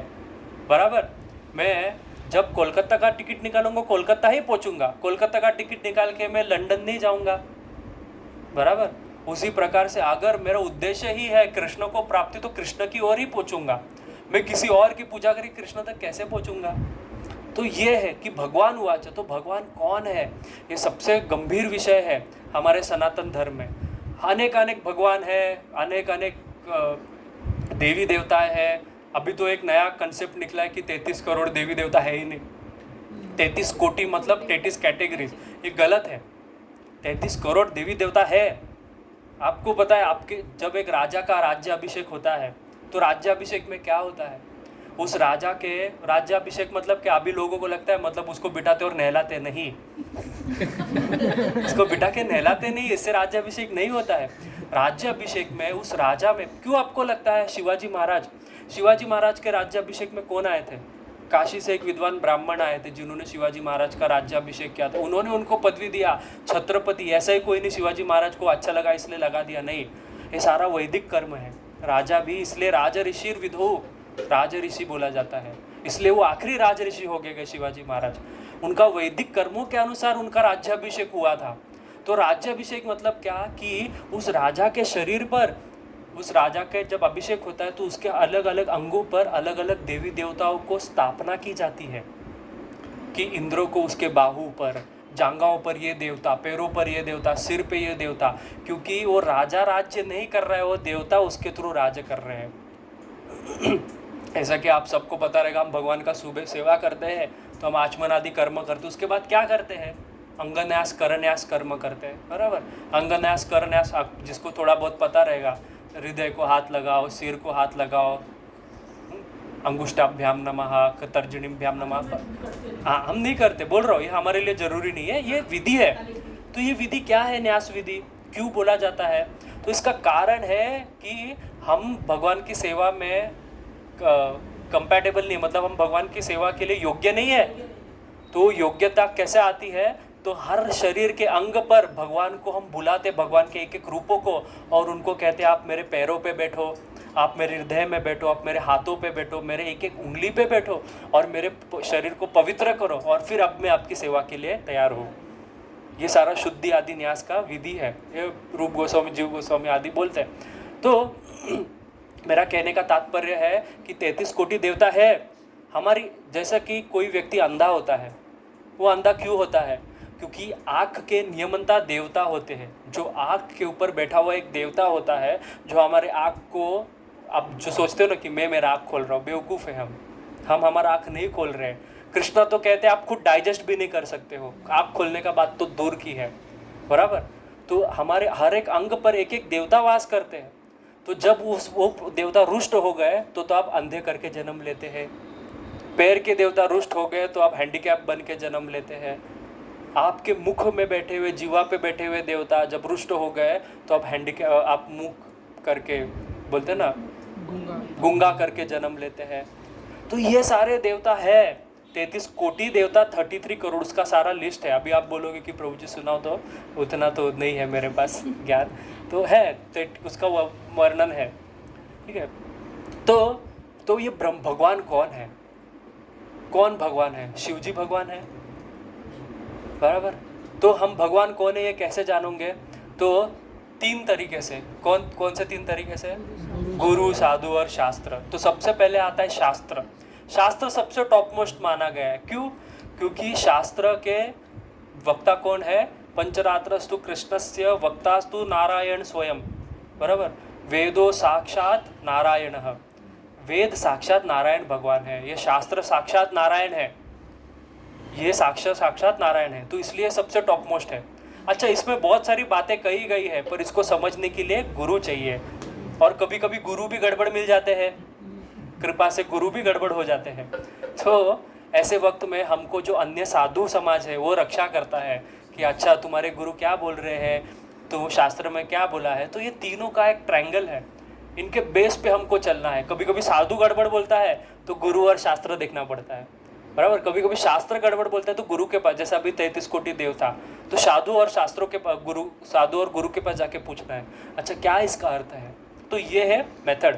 तो सबसे पहले हम शास्त्र से जानेंगे कि कौन परम भगवान है। सबसे पहले हम सबसे आदि वेद में जाएंगे, ऋग वेद में। तो ऋग वेद में कहा है कि तद विष्णु परमम पदम सदा पश्यन्ति सूर्य, कि विष्णु सबसे परम भगवान है और सारे देवता उनके चरणों का ध्यान करते हैं। फिर उसके बाद में आगे ऋग्वेद में बहुत ही एक महत्वपूर्ण बात कही गई। तो आप कहोगे अच्छा विष्णु परम है, तो ये सारे देवी देवता ये लोग कौन है, ये कहाँ से आए? तो कहते हैं कि नारायण सर्व जायते, नारायण से सर्व जन्म लिए हैं, जन्मादि यस्य तो अन्वयात, सब लोग ने भगवान से जन्म लिया है। और इन सब को, इन सारे देवताओं को ऋग्वेद कहते हैं यो न पिता जनितो, जैसे पिता अपने बच्चे को नाम देता है, जैसे प्रभु जी ने अपने बच्चे को नाम दिया है गौरांग, वैसे ही नारायण भगवान ने सारे देवी देवताओं के पिता है और वो सबको उन्होंने नाम दिया है। ये सारे जो नाम है, इंद्र, वरुण, अग्नि, कौन है और देवता, गणपति, हाँ, सूर्य, चंद्र आदि आदि जितने भी देवता है, वायु, वरुण, जितने भी देवता है, ये सारे वास्तव में नाम भगवान के ही नाम है। ये सारे नाम भगवान के ही नाम है। ये नाम भगवान ने कृपा करके इन सारे देवताओं को दिए हैं, जैसे पिता नाम देता है, ये ऋग्वेद कह रहा है। आगे कहते हैं कि सबसे एक महत्वपूर्ण बात है कि जो सबसे क्या बोलते हैं डाउट का बात आता है, जो रुद्र और विष्णु के बीच में, कि लोगों का ये प्राय कहना है कि शिव भी भगवान है। और कभी कभी तो लोग ऐसा कहते हैं कि हरि और हर में भेद मत करो, हरि और हर में भेद करोगे तो नरक चले जाओगे, ऐसा शास्त्र में भी कहा गया। तो ये भी हम समझेंगे कि हरि और हर में भेद करना चाहिए और कि नहीं करना चाहिए, ठीक है। तो वास्तव में ऋग्वेद कहता है कि शिव जी को ये शक्ति आती कहाँ से है? तो ऋग्वेद कहता है कि विदो ही रुद्र रुद्रियम महित्वम विष्णु जायते, कि विष्णु से ही शिव जी रुद्र को शक्ति मिलती है, जिससे वो प्रलय आदि कर्म करते हैं। फिर आगे शास्त्र कहता है ऋग्वेद कि सबसे देवताओं में नीचा देवता, सबसे छोटा देवता है अग्नि और सबसे ऊंचा कोटि का देवता है विष्णु। तो सबसे टॉप मोस्ट देवता कौन है? विष्णु। आगे कहते हैं कि वराह पुराण में कि नारायण परो देवस तस्मात् जातस चतुर्मुख तस्मात् रुद्रो भवेत् देव स सर्व यजंतः, कि नारायण से ही सारे रुद्र ब्रह्मा आदि देवी देवताओं का सृजन हुआ है। और ये सारे देव देवता क्या है, तो इनका पूजन क्यों किया जाता है, क्योंकि नारायण की कृपा से किया जाता है, नारायण की वजह से किया जाता है। तो आगे कहते हैं कि एको है नारायण सासीन ना ब्रह्म ना च शंकर, कि जब प्रलय होता है, जब कोई नहीं रहता है, एक ही ब्रह्म होता है। जैसे कि मुस्लिम लोग कहते हैं कि एक ही भगवान है, हम भी यही कहते हैं, एकम सत्यम द्वितीयम नास्ति, एक ही सत्य है, द्वितीय नहीं है। 33 कोटि देवता है पर एक ही परम भगवान है, परम ईश्वर है।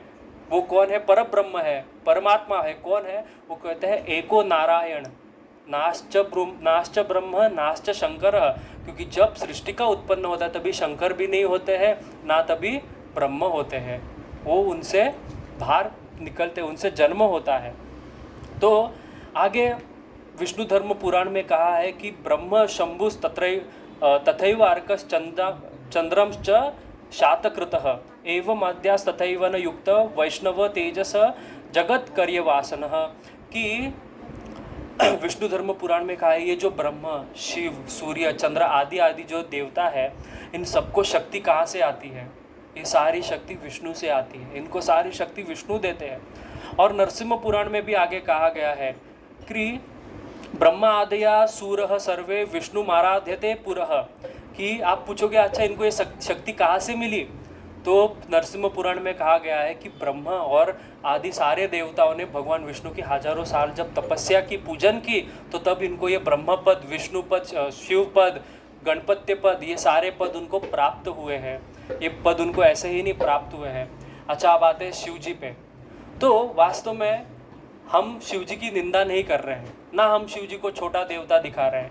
हम जो शास्त्र में कही हुई बात है उसी को हम आपके सामने प्रस्तुत कर रहे हैं। शास्त्र में क्या कहा गया है ये हम सोच समझने का प्रयास करेंगे। तो शिव जी सबसे महान देव है, इसलिए उनको क्या कहते हैं? महादेव, बराबर। और उनसे ऊपर विष्णु है, ऐसा हम कहते हैं, ऐसा नहीं है, ऐसा शास्त्र कहता है। क्योंकि अगर आप देखो तो शिव जी खुद कहते हैं कि मैं शिव कैसे बना। शिव जी को जब पूछा कि आप शिव कैसे बने, तो शिव जी कहते हैं नाम प्रसादे शंभु अविनाशी, कि नाम के प्रसाद से भगवान राम का नाम जप करके, तुलसीदास गोस्वामी कहते हैं तुलसी रामायण में कि नाम प्रभावे शंभु अविनाशी, कि नाम के जप से मैं अविनाशी देवता बना हूँ। कहते हैं साजू अमंगल मंगल राशि। शिव जी का नाम क्या है? शिव। शिव का अर्थ क्या है? शिव का अर्थ क्या है? माता जी बताएंगे, शिव भक्त हमारे माता जी है। शिव का नाम अर्थ क्या माता जी? शिव का मतलब नहीं पता? अच्छा, शिव का अर्थ है जो मंगलकारी है। शिव का मतलब है मंगलकारी, उसको कहते हैं शिव। हम कहते हैं ना शिवो हो, तुम्हारा अच्छा हो, तो शिव का अर्थ है मंगलकारी। तो ये कहते हैं, शिव जी खुद कह रहे हैं मेरा रूप देखो कितना भयानक है। मैं क्या पहनता हूँ? गले में सांप पहनता हूँ, कान में बिच्छू पहनता हूँ, शरीर पे भस्म लगाता हूँ, हाँ, फिर बाद में दिगंबर घूमता हूँ, जटा, मेरे आजू बाजू कौन रहते? भूत पिशाच रहते, शिव जी कहते हैं। तो मेरे बाजू में आपको मैं कहूँगा जाओ किसी ऐसे जगह पे जाओ, आपको कि प्रभु जी पागल हो, मेरे पीछे भूत पिशाच लग जाएगा, कितना अमंगल है। पर शिव जी कहते हैं फिर भी लोग का मेरे पास होके मेरे पास आने के बाद मंगल हो जाता है लोगों का। कैसे हो जाता है? तो कहते हैं अमंगल भव तो अमंगल राशि, क्योंकि नाम का जप के कारण मेरे में मंगल का वास है। राम जी के नाम का जप की वजह से मेरे में मंगल वास है। ये मैंने तुलसीदास गोस्वामी कह रहे हैं, और वास्तव में तुलसीदास गोस्वामी पहले शिव जी के भक्त थे। ठीक है, आगे कहते हैं कि सिर्फ मैं ही नहीं, मेरे पे ही नाम का कृपा नहीं हुआ है, नाम के कृपा से, नाम के बल से सुख सनकादि सिद्ध मुनि जोगी नाम प्रसादे ब्रह्म सुख भोगी। ये सारे ब्रह्म सुख भोग रहे हैं, जो ब्रह्मण में जो वास कर रहे हैं, ब्रह्म सुख में जो लगे हैं, ये सुख सनातन आदि आदि योगी, ये सब भी योग साधना से नहीं, ना यज्ञ की साधना से, ना तपस्या की साधना से, नाम की कृपा से, नाम जप की कृपा से। इतना ही नहीं, शिव जी आगे कहते हैं कि अच्युतानंद गोविंद मंत्रम अनुष्टुभ्यम परमः ओम नमः संपूर्तिक्या जपन विश्व धरोहर। कहते हैं पद्म पुराण में कि आप लोगों को पता है कि मैंने विष प्राशन कैसा किया? पता है ना, शिव जी ने विष प्राशन किया था, हलाल नाम का विष पिया था समुद्र मंथन के समय। कैसा प्राशन किया? तो कहते हैं कि मैं इन 3 नामों का जप करते करते विष का पान किया हूँ। वो क्या है? ओम अच्युता, आप मेरे साथ बोल रहा हूँ, ओम अच्युतानंदा नमः, ओम गोविंदा नमः, ओम अनंता नमः। तो ये 3 नाम का जप सदैव शिव जी करते हैं और कहते हैं इसके कारण मैंने विष को मेरे गले में धारण करके रखा है, इन भगवान की नामों की वजह से, क्योंकि मेरे हृदय में भगवान का नाम का वास है। तो आगे कहते हैं महामंत्र जोई जपत महेशु काशी मुक्ति हेतु उपदेशु, कि शिव जी महामंत्र का जप करते हैं जैसा हम करते हैं, हरे कृष्णा कृष्णा कृष्णा हरे हरे, हरे राम राम राम हरे हरे। नाम का जप करते हैं शिव जी, महामंत्र का जप करते हैं और उसके वजह से क्या, काशी मुक्ति उपदेशु। जो लोग काशी में जाके मरने के लिए, जब आपको मरना है तो काशी जाना है, ऐसा कहा है शास्त्र में, मरने के लिए काशी जाओ, क्योंकि जो भी वहाँ पे मरेगा उसको मुक्ति मिल जाएगा। कोई प्रयास, कितना भी बड़ा पापी हो उसको मुक्ति मिल जाएगा, कितना भी बड़ा घोर पाप कर्म करने वाला हो उसको मुक्ति मिल जाएगा। कैसे? काशी में मरने से। तो पूछा क्यों काशी में मरने से मुक्ति मिल जाएगा? तो वहाँ पे ऐसा कहते हैं कि शिव जी जो मरने वाले व्यक्ति है उसके कान में जाके राम नाम का तारक मंत्र का उपदेश करते हैं, इसलिए उसको मुक्ति प्राप्त होता है। तो शिव जी खुद इसका उपदेश करते हैं। महिमा जासु जान गणराहु प्रथम पूजितो नाम प्रभाव, गणपति पे अब कहते हैं। अच्छा, गणपति प्रथम पूजनीय बन गए, आज भी गणपति का प्रथम पूजा किया जाता है। कैसे? तो कहते हैं नाम महिमा जान गणराहु, नाम की महिमा जान के ही गणपति भगवान ये प्रथम पूजनीय बन गए। आप शिव परिवार को देखना, गणपति जी क्या करते हैं, मृदंग बजाते हैं, बहुत अच्छे कीर्तन आचार्य है मृदंग आचार्य गणपति जी। तो ये है शिव जी।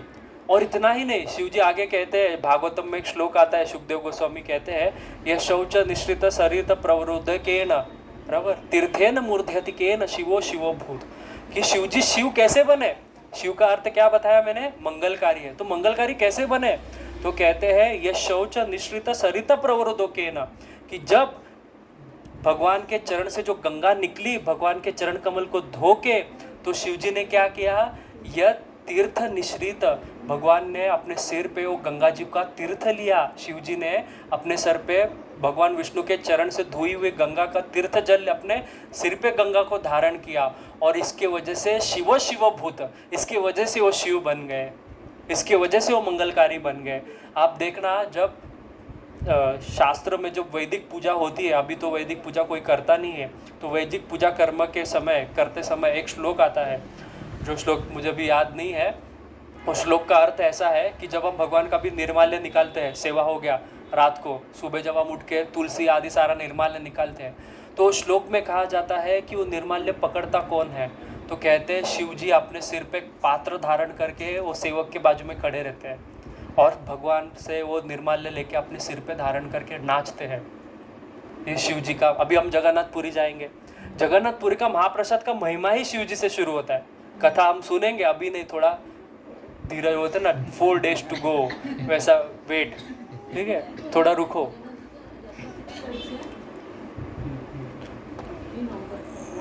तो इस प्रकार से हमने जाना कि गुरु से जाना, हमारे गुरु तो कहते ही है, साधु से जाना और शास्त्र से जाना कि किसकी पूजा करनी चाहिए और भगवान कौन है। तो भगवान का व्याख्या करते हैं। क्या श्लोक है, किसको पता है भगवान किसको कहना चाहिए? ऐश्वर्यस्य समाग्रस्य वीर्यस्य यशस्रिय ज्ञान वैराग्यम चैव षण्णं भग इति गणः, जिनमें ये 6 चीज़ प्राप्त होते हैं, जिस व्यक्ति में ये 6 चीज़ प्राप्त होते हैं, व्यक्ति में, हाँ, अगर आप विपिन प्रभु में 6 चीज़ प्राप्त हो गए तो विपिन प्रभु को भी भगवान बोल सकते हैं। हाँ, ये 6 चीज़ क्या है? वो 6 चीज़, तो सबसे पहला ऐश्वर्य, पूर्ण ऐश्वर्य के स्वामी होना चाहिए व्यक्ति, पूर्ण ऐश्वर्य का स्वामी। ऐश्वर्य का स्वामी मतलब क्या?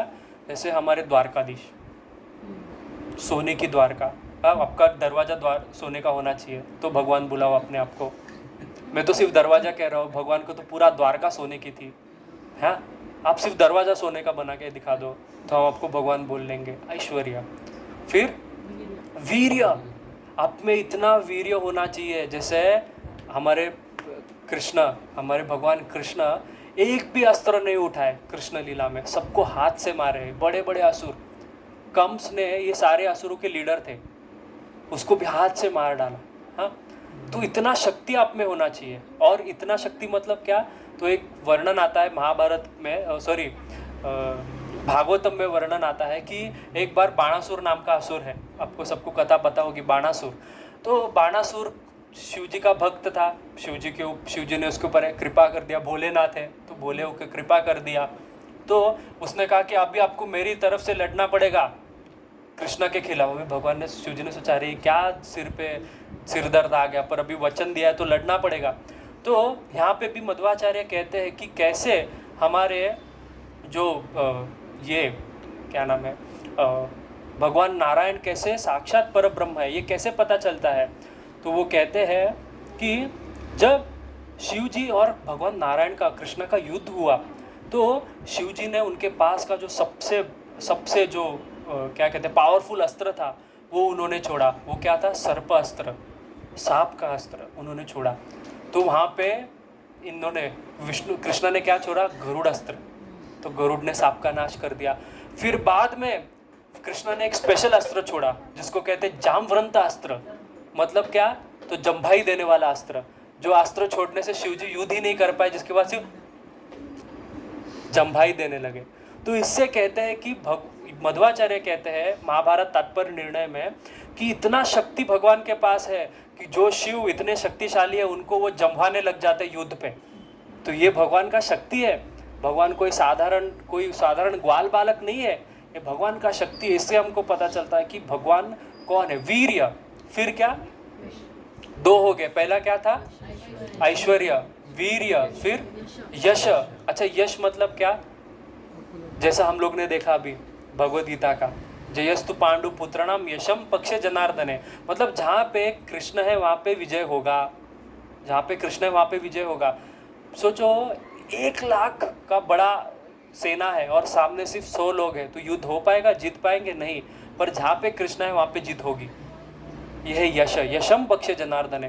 क्या नहीं किया था कौरवों ने पांडवों के साथ, हर प्रकार से उनको मारने का कोशिश किया, पर मर पाए, मार सके, क्यों, क्योंकि यशम पक्ष जनार्दन, क्योंकि उनके साथ कौन थे, तो जनार्दन थे, इसलिए वो नहीं मार पाए उनको, क्योंकि जहाँ पे कृष्ण है वहाँ पे यश हमेशा ही होगा। फिर तीसरा क्या है, चौथा क्या है, श्री। अच्छा, श्री किसके पास है, हमारे, हाँ, रामानुजाचार्य तो बहुत सुंदर बात कहते आपको जानना है परम भगवान कौन है, हाँ, तो सिर्फ एक चीज देखना, श्री किसकी पत्नी है, वो भगवान है। श्रीश्चते ऋषयश्च पत्न्यों कहते, ऋग्वेद कहता है कि श्री और भू और नीला जिनकी पत्नी है वो कौन है, विष्णु है। तो ये जिनकी पत्नी है वो भगवान है। ये साधारण व्याख्या है रामानुजाचार्य करते भगवान का, कि जिसकी पत्नी श्री देवी, नीला देवी, भू देवी है वो भगवान है, ये जान दो, ये भगवान है। तो इस प्रकार से हम जानते हैं कि क्या कह रहा था मैं, हाँ, श्री। तो श्री जिनके पास है, अभी भगवान के पास कितना संपत्ति, अनंत संपत्ति। मैं हमेशा कहता हूँ आज के समय में वो व्यक्ति सबसे ज़्यादा सुखी है जिसकी पत्नी सबसे ज़्यादा सुखी है ना, मतलब जिसकी बीवी खुश वो व्यक्ति खुश, और वो व्यक्ति सुख समृद्धिवान बराबर, वो व्यक्ति को सुखी मानो, वो व्यक्ति को ये मानो। आप देखना भगवान कृष्ण के पास कितना बीवियाँ थी, 16,108, 1-2 नहीं, 16,108, और सबकी सब खुश। तो ये श्री का लक्षण है, बराबर। स्त्री तो आप सब तो यहाँ पे गृहस्थी बैठे हो, सबको पता है एक को खुश करना कितना डिफिकल्ट है। अभी लास्ट टाइम माता जी का पक्ष लिया था, ये टाइम प्रभु जी का भी पक्ष लेना पड़ेगा, है कि नहीं, प्रभु जी लोग बुरा मान जाएंगे। तो वास्तव में है कि एक स्त्री को संपूर्णता से तुष्ट करना बहुत कठिन काम है, शास्त्र कहते हैं, पर फिर भी वो तुष्ट नहीं हो पाएगी, क्योंकि इस संसार में कोई भी तृप्त नहीं हो पाएगा आपसे, सिर्फ भगवान तृप्त होते। कैसे पत्रम पुष्पम फलम तोयम से कोई व्यक्ति है ऐसा जो तृप्त हो पाया। हमारे पितृ मरने के बाद भी हमसे हर साल मांगते हैं खाना दो, ये वास्तव बात है। आप किसी को तृप्त नहीं कर सकते, बस एक भगवान को आप सिर्फ एक तुलसी का पत्ता दे दो, उससे तृप्त हो जाएंगे, ये भगवान है, बराबर।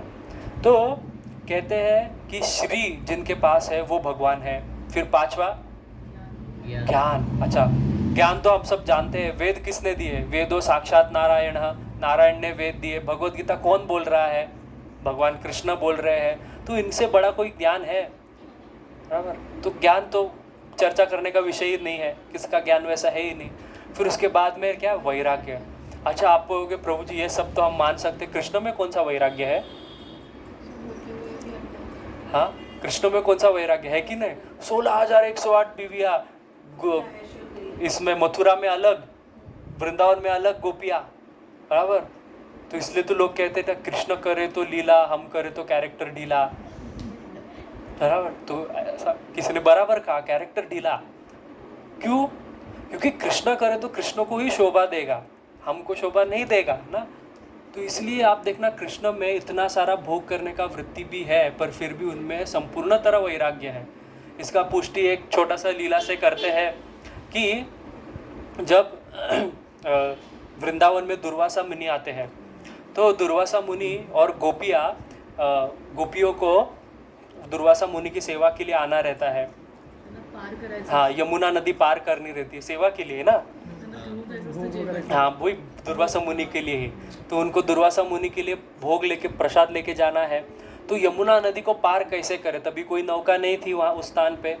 तो वो पूछते दुर्वासा मुनि से, हम कैसे इस यमुना को पार करेंगे?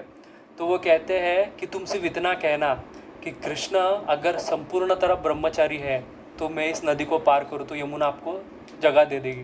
तो ये सुन के सारा गोपियाँ हंसने लगते, बोलते दुर्वासा मुनि पागल हो गए। बोलते कृष्ण को तो हम जानते हैं हमारे साथ क्या करते हैं।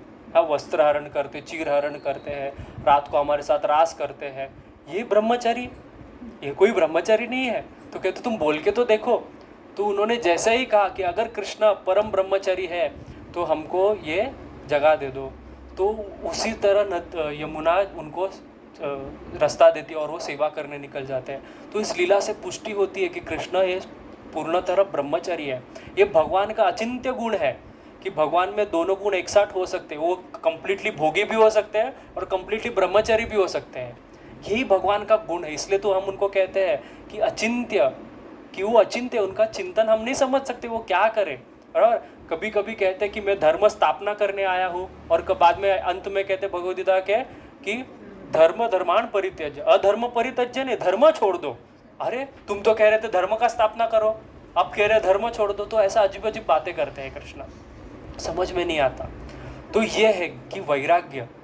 और एक सबसे, कृष्ण के रासलीला के बारे में हम बाद में कभी चर्चा करेंगे, पर एक छोटा सा बात, सुखदेव जीव गोस्वामी बहुत सुंदर बात कहते हैं कि जो व्यक्ति 7 दिन में मरने वाला है और दूसरा व्यक्ति जो दिगंबर है, सुखदेव गोस्वामी जिनके शरीर पे एक भी कपड़ा नहीं है, ऐसा कहा जाता है कि सुखदेव गोस्वामी कहीं पे गाय का दूध निकालने में जितना समय लगता है उतना स्थान भी नहीं रुकते, उतना समय भी नहीं रुकते हैं सुखदेव गोस्वामी। और ऐसा कहते कि जैसे ही उनका जन्म हुआ था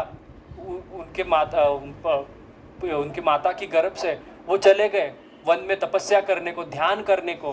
तो जब वो जा रहे रहते हैं और वेदव्यास उनके पीछे पीछे भाग रहे थे, पुत्रेति तन्मया इता, कि तन्मय होके पुत्र को आवाज़ दे रहे वेदव्यास, अरे बेटा रुको, अरे बेटा रुको।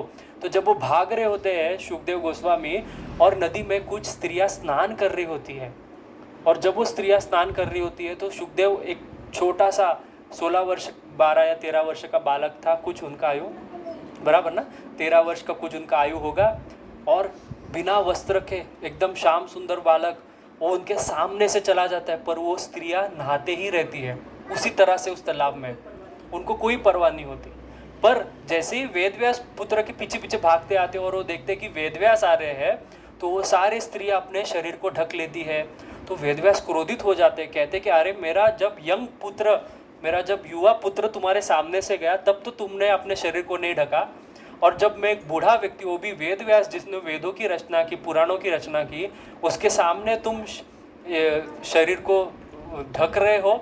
तो तभी वो स्त्रियां बहुत सुंदर उत्तर देती, कहते हैं कि तुम्हारे पुत्र ने स्त्री पुरुष का भेद भी त्याग दिया है, तुम में अभी भी ये भेद है कि तुम स्त्री हो मैं पुरुष हूँ, इसलिए हम तुमसे हमारे शरीर को ढक रहे हैं। तो ये स्थिति वाला व्यक्ति भागवत कह रहा है सुखदेव, और सुन कौन रहा है? परीक्षित महाराज, जिसका 7 दिन में मृत्यु हो रहा है। तो जीव गोस्वामी कहते हैं कि ऐसा स्थिति में कोई व्यक्ति क्यों काम लीला सुनेगा, कोई व्यक्ति काम का लीला क्यों सुनेगा, वो श्याम लीला ही सुनेगा, बराबर। वो रास लीला ही सुनेगा। तो रास लीला क्या है? श्याम लीला है, काम लीला नहीं है। रास लीला सुनने से काम निकल जाता है, बराबर। और जो जीव, इतने सारे जो ऋषि मुनि हुए जिन्होंने सारे भौतिक जग, भौतिक वस्तुओं को त्यागा और किसका प्राप्ति किया? भगवान का प्राप्ति किया। तो उस पुरुष का प्राप्ति करेंगे क्या जो भौतिक चीज़ों का भोग करे, बराबर।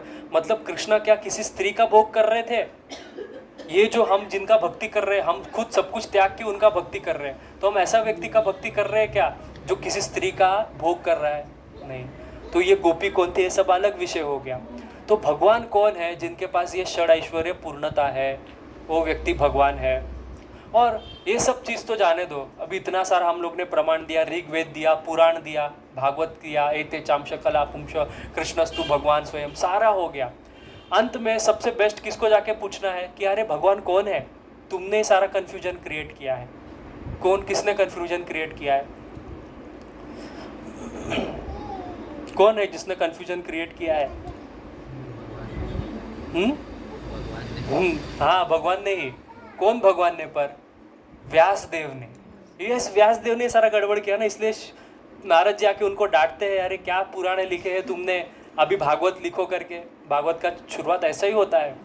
तो व्यासदेव से ही पूछते कि भगवान कौन है, तो व्यासदेव बहुत सुंदर उत्तर देते हैं महाभारत में। कहते हैं आलोड्य सर्व शास्त्राणी, सारे शास्त्रों का मैं आलोड्य मतलब सारे शास्त्रों को बार बार पढ़ के, विचार्य च पुनः पुनः, बार बार विचार करके मैं कह रहा हूँ, वेद व्यास कह रहे हैं। इदम एकम सुनिष्पन्नम, पूरी तरह से सुनिश्चित होके कह रहा हूँ, कंफर्मेशन के साथ कि ध्येयो नारायणम सदा, सदा नारायण का ध्यान करो।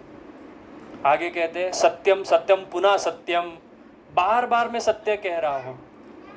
उद्धृतम भुजम उच्यते, मैं अपना हाथ ऊपर करके सत्य बोल रहा हूँ। क्या? वेदात शास्त्रम परम नास्ति, वेद शास्त्र से कोई परम नहीं है, और ना दैवम केशवतम, केशव से परा कोई देव नहीं है। तो वेद व्यास ने भी पुष्टि कर लिया कि अरे तुम क्यों कंफ्यूज हो रहे हो, मैं खुद कह रहा हूँ। तो आप पूछोगे अरे प्रभु जी आपने कहा कि ठीक है ये नारायण भगवान है, कृष्ण भगवान है, तो शास्त्र में एक गणपति का व्रत, हाँ अभी गणेश चतुर्थी गया, फिर उसके बाद में क्या कहते हैं, अभी नवरात्र आएगा, फिर बाद में और कौन सा है, शिवरात्रि गया। हाँ शिवरात्रि गया। तो ये सारे व्रत आदि क्यों बताए हैं? तो इसका बहुत सुंदर वर्णन आता है ब्रह्म वैवर्त पुराण में। जब शिव जी को पूछा जाता है, पार्वती जी पूछती है कि ये सारा जो आपने ये जो अमंगल रूप धारण किया है, ये गले में मुंज की माल, बड़े बड़े जो क्या बोलते हैं कपूल की माल डाली है, गले में सांप धारण किया है, ये चंद्रमा है, कान में बिच्छू है, ये सारे भूत पिशाच के बीच में रहना, इसका कारण क्या है? ये शिव दुर्गा जी पूछती है। तो कहते मैं आपको एक रहस्य बताता हूँ दुर्गा जी, आप किसी को मत कहना, ये बहुत गोपनीय रहस्य है। तो कहते क्या रहस्य है? तो कहते हैं कि ये मैंने भगवान की आज्ञा से ये रूप धारण किया, भगवान नारायण की आज्ञा से रूप धारण किया। क्यों?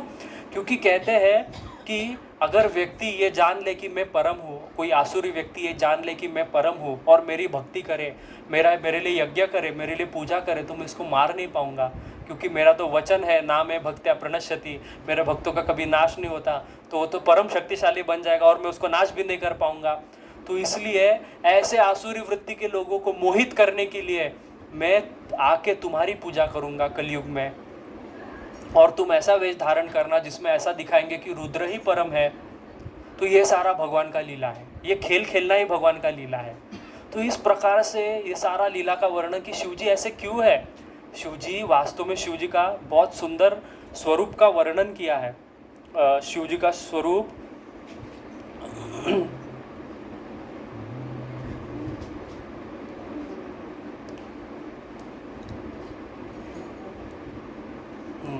तो शिवजी का असली स्वरूप क्या है? आप अगर शास्त्र पढ़ोगे तो शास्त्र में एक श्लोक आता है कि शिवजी वास्तव में दिखते कैसे हैं। ये तो शिवजी का बाह्य स्वरूप है जो शिवजी ने बनाया है। अंतर स्वरूप जो उनका असली में स्वरूप क्या है, वो है हस्त अक्षमाला च, हाथ में उनके एक जपमाला होती है। अक्ष की माला मतलब कमल की माला, कमल की माला पे शिवजी जप करते हैं। किसका जप करते हैं?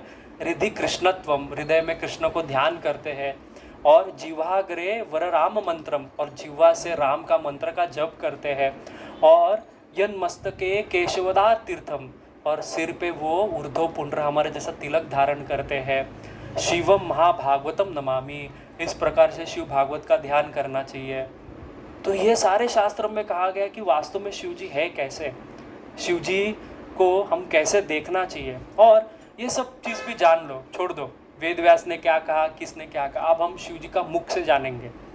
जो लोग कहते हैं कि हरि और हर एक है, सारे देवी देवता एक है, सबकी पूजा कर लो, सब चीज़ एक ही है, तो ऐसे व्यक्ति के लिए शिव जी खुद कहते हैं नारद पंचरात्र में, कहते हैं कि रुद्र उवाच यो अन्य देवता परत्वेण वद्यंतिम अज्ञान मोहित, जो व्यक्ति अन्य देवताओं की परत्व कहते हैं, मतलब जो भी व्यक्ति नारायण से किसी देवता का परत्व, कोई भी व्यक्ति ऐसा कहता है कि नारायण से ये देवता परम है, वो व्यक्ति अज्ञान और मोह में है, शिव जी कह रहे हैं। कहते हैं नारायणो जगन्नाथ च पाषांडी स्मृत, ऐसा व्यक्ति पाषांडी है, नारायण ही जगन्नाथ है। जो व्यक्ति ऐसा कहेंगे, पाषांडी मतलब क्या पता है आपको, धर्मध्वजी, जो धर्म का पालन नहीं करते, सिर्फ नाम के लिए धर्म का धारण करते, उसको धर्मध्वजी कहते हैं, वो पाषांडी है, नास्तिक है। शिव जी का मुख से कहते हैं यस्तु नारायण देवम ब्रह्म रुद्रादि दैवत, जो व्यक्ति मुझ में, ब्रह्म में, और जैसे कहते हैं ना कि सारे तीन देव एक है, त्रिदेव एक है, हरिहर एक है, तो कहते हैं ब्रह्म विष्णु महेश एक है, तो कहते हैं कि यस्तु नारायण देव ब्रह्म रुद्रादि देवते समान्यर्थम निरीक्षये, जो व्यक्ति इन सबको समान देखता है, स पाषांडी भवेत सदा, वो व्यक्ति हमेशा के लिए नरक में जाएगा पाषांडी बन के। इस खुद रुद्र जी ने कहा, इससे आगे किससे सुनना है, बराबर। तो फिर आप कहोगे कि प्रभु जी शास्त्र में क्यों ऐसा कहा है कि हरि और हर एक है, ऐसा भी तो बात है। तो यहाँ पे रूप गोस्वामी एक बहुत अच्छा बात कहते हैं कि कभी भी शास्त्र में जब ऐसा बात आए कि ये देवताओं की पूजा करो, वो देवताओं की पूजा करो, तो ऐसा बात नहीं है कि उनका हमको अनादर करना है, उनका हमको धिक्कार करना है, क्योंकि भक्ति रसामृत सिंधु में ही एक सेवा अपराध में से एक अपराध है कि देवी देवताओं को सम्मान ना देना, ये एक अपराध है। तो देवी देवताओं को सम्मान देना है, पर कैसे देना है ये हमको आचार्य सिखाते हैं। तो कहते हैं कि फिर हम इनको कैसे समझे, तो रूप गोस्वामी कहते हैं कभी भी शास्त्र को त्यागना नहीं चाहिए। मतलब अगर कोई शास्त्र कह रहा है कि हरि सर्वोत्तम, हरि महान है, हरि भगवान है, और कोई शास्त्र कह रहा है कि शिव भगवान है, तो उनमें समन्वय करना चाहिए। समन्वय मतलब क्या, उनको बीच में क्या कहेंगे समन्वय को, हाँ नहीं, समन्वय को इक्वल नहीं, हाँ संधि करनी चाहिए उसकी, मतलब उसको समझाना चाहिए कि क्यों यहाँ पे शिव जी को परम कहा है। तो हमारे जीव गोस्वामी पाद कहते हैं, शिव गोस्वामी पाद कहते हैं शुद्ध भक्तो श्री गुरु श्री शिवश्च भगवतो यह, कि जैसा कि हम हमारे शास्त्र में गुरु को भी कहते हैं कि गुरु भगवान है ना, साक्षात हरित्वेन समस्त शास्त्रे, कहते हैं ना सुबह सुबह हम क्या कहते हैं, साक्षात हरित्वेन, हमारे गुरु साक्षात हरि है। मानते हैं कि नहीं मानते हैं? तो अच्छा मैं आपको पूछूंगा, अगर हमारे गुरु हरि है तो आज से हम हमारे गुरु के बाजू में राधा रानी का विग्रह रख के पूजा करेंगे? गुरु को तुलसी अर्पण करेंगे चरण में? क्यों? साक्षात हरित्व है ना समस्त शास्त्रे। तो यहाँ पे भेद बुद्धि आती है कि तत्व में भेद नहीं है, भेद किस में है, अणु और विभू में भेद है। तो कहते अभेद दृष्टि मत एवं प्रियत्वेन च, कि मतलब जब हम गुरु को कृष्ण से अभेद कहते हैं, नारायण से अभेद करते हैं, भगवान से अभेद कहते हैं कि गुरु और नारायण देव, गुरु और भगवान दोनों एक ही है, इसका अर्थ क्या है, भगवान को गुरु इतना प्रिय है इसलिए उसमें वो अभेद देखते हैं। जैसे कि हम पति और पत्नी को क्या कहते हैं, दाम्पत्य कहते हैं, बराबर। पति कहता है कि तुम मेरे लिए सर्वस्व हो, तुम मेरी अर्धांगिनी हो, दोनों एक अंग है और अर्धांग है, मतलब ये अर्धांग है और ये अर्धांग है, तो दोनों मिलके एक अंग होते। क्यों? क्योंकि प्रेम है। वास्तव में क्या आधा आधा अंग है क्या, बराबर? दोनों का दो भिन्न शरीर है, पर बोलने के लिए प्रेम की वजह से एक मानते हैं। उसी प्रकार से भगवान और जब कहते हैं कि गुरु और मेरे में भेद नहीं है, इसका अर्थ है कि मैं उतना प्रेम करता हूँ गुरु से, इसलिए भेद नहीं है। उसी प्रकार से शिव जी से मैं इतना प्रेम करता हूँ, इसलिए भेद नहीं है। वास्तव में शिव जी का स्वरूप क्या है, तो वैष्णवानाम यथा शंभु, शिव जी वास्तव में सबसे महान वैष्णव है। हमने गणपति की चर्चा की, गणपति भी भगवान के उच्च कोटि के भक्त है। बराबर। दुर्गा देवी के बारे में हम नवरात्र में चर्चा करेंगे, स्पेशल डे, स्पेशल चर्चा, बराबर। तो और एक बहुत सुंदर श्लोक आता है जो भारद्वाज संहिता में कहा गया है कि वास्तव में, और इसका अभी ये सब सुन के आप सब लोग को क्या करना है, अभी जाके सबको बताना है कि ये कृष्ण सुप्रीम है, बाकी देवताओं की पूजा नहीं करना। ऐसा करना है क्या? नहीं, ये बहुत गलत बात है। ये होता है अभी इतना सब सुनने के बाद में, शास्त्र सुनने का सबसे पहला कार्य यही होगा, फेसबुक पे, इंस्टाग्राम पे बाजू वाले के साथ, माता से, पिता से, मित्र से, कि तुमको पता है क्या, तुझे शास्त्र पता है क्या, तू जानता है क्या, क्या बोला है, मैं जानता हूँ। और शिव जी भगवान नहीं है, वो तो देवता है। नहीं, ये सबसे गलत है। वास्तव में शास्त्र कहते हैं कि जो व्यक्ति जिसका भजन कर रहा है उसको उसका भजन करने दो। भगवान कहते किसी का श्रद्धा को मत डगमगाओ, भगवद गीता में। श्रद्धा उसकी वैसे ही रहने दो, क्योंकि भगवान ही उसको वैसी श्रद्धा दिए है। भगवद गीता में कृष्ण कहते हैं कि देवी देवता पूजा करने की श्रद्धा भी मैं देता हूँ। अगर भगवान श्रद्धा नहीं दे तो श्रद्धा आएगी कहाँ से? श्रद्धा जिसमें जैसी हो रहने दो, माता में हो, पिता में हो, किसी में भी हो। हमारे एक गौड़े वैष्णव आचार्य है, श्री पुंडरीक गोस्वामी, राधा रमन के परिवार से, वो बहुत सुंदर बात कहते। किसी ने उनको पूछा कि फॉरेन से आए थे, पूछे इंडिया से क्या लेके जाओ, इंडिया से मैं घर पे क्या लेके जाऊँ? तो उन्होंने कहा रुको मैं सोच के बताता हूँ। तो उन्होंने 2-3 दिन सोचे क्या बताओ। तो उन्होंने उसको मिलके कहा कि तू मैंने इंडिया से एक ही चीज़ लेके जाओ, वो है श्रद्धा। क्या श्रद्धा? तो कहते हैं कि तुम्हारे फॉरेन कंट्री में ये चीज़ लैकिंग है, ये हमारे देश में है। आप देखना हमारे देश में सबको किसी न किसी के ऊपर श्रद्धा है। माता के ऊपर श्रद्धा है, पिता के ऊपर श्रद्धा है, मित्र के ऊपर श्रद्धा है। इसलिए हमारे शास्त्र भी कहते हैं आदौ श्रद्धा तथा साधु संग।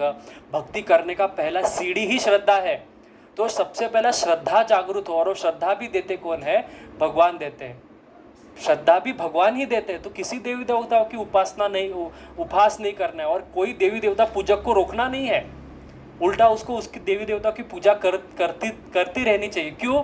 पर ये यहाँ पे एक कंडीशन है जो खुद कृष्ण लाते हैं। वो कंडीशन क्या है? कहते हैं भगवद गीता में कृष्णा कि जो अन्य देवता ये उपासते अविधि पूर्वकम, जो अन्य देवताओं की उपासना करता है, ये मैं नहीं, कृष्ण खुद कह रहे, वो अविधि पूर्वकम है। What is the meaning of अविधि पूर्वकम? मतलब विधि के साथ नहीं कर रहे हैं। तो विधि के साथ करना यानी क्या? तो उस देवताओं की पूजा एटलीस्ट पूर्ण श्रद्धा से करना। और सबसे उच्च कोटि की बात है कि ये जान के कि ये कृष्ण का भक्त है, ये समझ के करना, ये उच्च कोटि का बात है। पर अगर वो भी नहीं आपको समझ में आ रहा, या किसी व्यक्ति को वो भी नहीं समझ में आ रहा, उसको एटलीस्ट इतना समझ रहा है कि शिव जी भगवान है, शिव जी परम है, तो करने दो। क्यों करने दो? क्योंकि शिव जी की पूजा करते करते शिव जी उसके ऊपर कृपा करेंगे और उसको भगवत धाम पहुँचाएंगे, बराबर। जैसे इसका उदाहरण क्या है? तो वापस जगन्नाथपुरी, बार बार हमको जगन्नाथपुरी आना पड़ता है क्योंकि जगन्नाथ कलयुग के देवता है ना। तो जगन्नाथपुरी का कथा आता है कि एक गणपति, क्या नाम था उसका? गणपति भट्ट नाम का एक ब्राह्मण था जो गणपति का बहुत बड़ा भक्त था। उसके हृदय में गणपति के प्रति अनंत श्रद्धा थी। वो किसी और देवता का मुख नहीं देखता था। ये होती निष्ठा, इसको कहते हैं इष्ट निष्ठा। इष्ट के प्रति ऐसा प्रेम होना चाहिए। इसलिए हमने सुना ना, भक्ति मम जो अव्यभिचारिणी, कि मीराबाई कहती है मेरे तो गिरधर गोपाल दूसरा ना कोई। हम सब ये कहते हैं मेरे तो गिरधर गोपाल, पर दूसरा लाइन भूल जाते हैं, दूसरा ना कोई हमको जानना है। ये जब हमको समझ में आएगा, इसको कहते हैं भक्ति अव्यभिचारिणी, अव्यभिचारी भक्ति। व्यभिचार मतलब क्या, मैंने पिछले बार समझाया था। व्यभिचार मतलब जो स्त्री किसी अन्य पुरुष का संग करती है वो व्यभिचारी होती है। तो जो भक्त कृष्ण को अपना स्वामी मानता है और किसी और देवी देवता के पास जाके भीख मांगता है तो वो व्यभिचारी हो गया। तो इससे इष्ट निष्ठा खत्म हो जाती है। तो अगर आप गणपति के भक्त हो, जैसे गणपति भट्ट थे, गणपति के एकदम परम निष्ठ भक्त, किसी देवी देवता का मुख भी नहीं देखते थे, इतना श्रद्धा। ऐसा श्रद्धा से वो जगन्नाथपुरी आए। किसी ने बोला कि परब्रह्म जो भगवान है वो पुरी में वास करते हैं। तो उन्होंने सोचा कि चलो मैं जाके देखता हूँ। तो सोचो वहाँ पे जाके उन्होंने देखा, पहला तो उनको डर लगा, अरे कहीं पे मैं जाऊँ और फंस गया, मेरा तो व्रत टूट जाएगा कि किसी अन्य देवता का मुख नहीं देखो।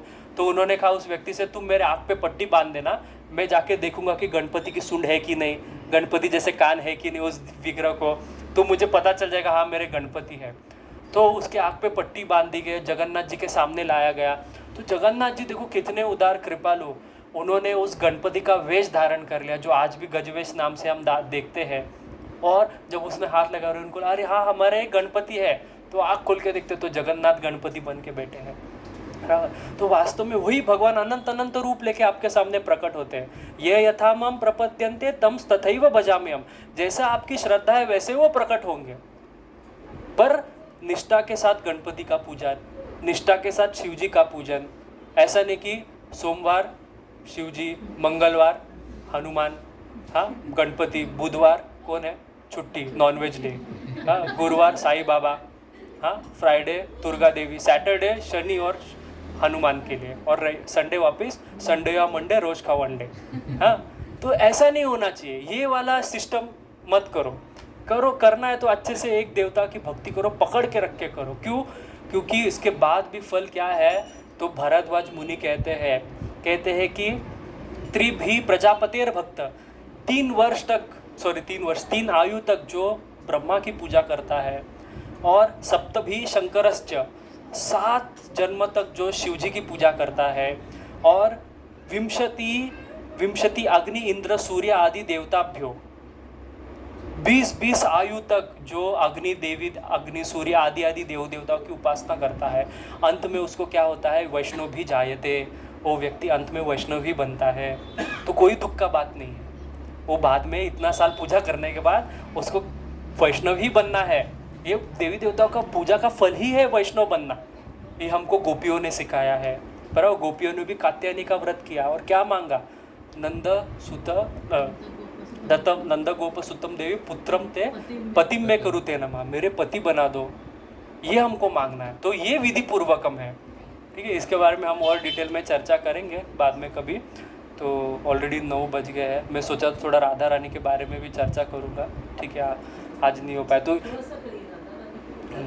हाँ, तो कल राधा रानी जी का प्राकट्य है। हाँ, तो राधा रानी है कौन?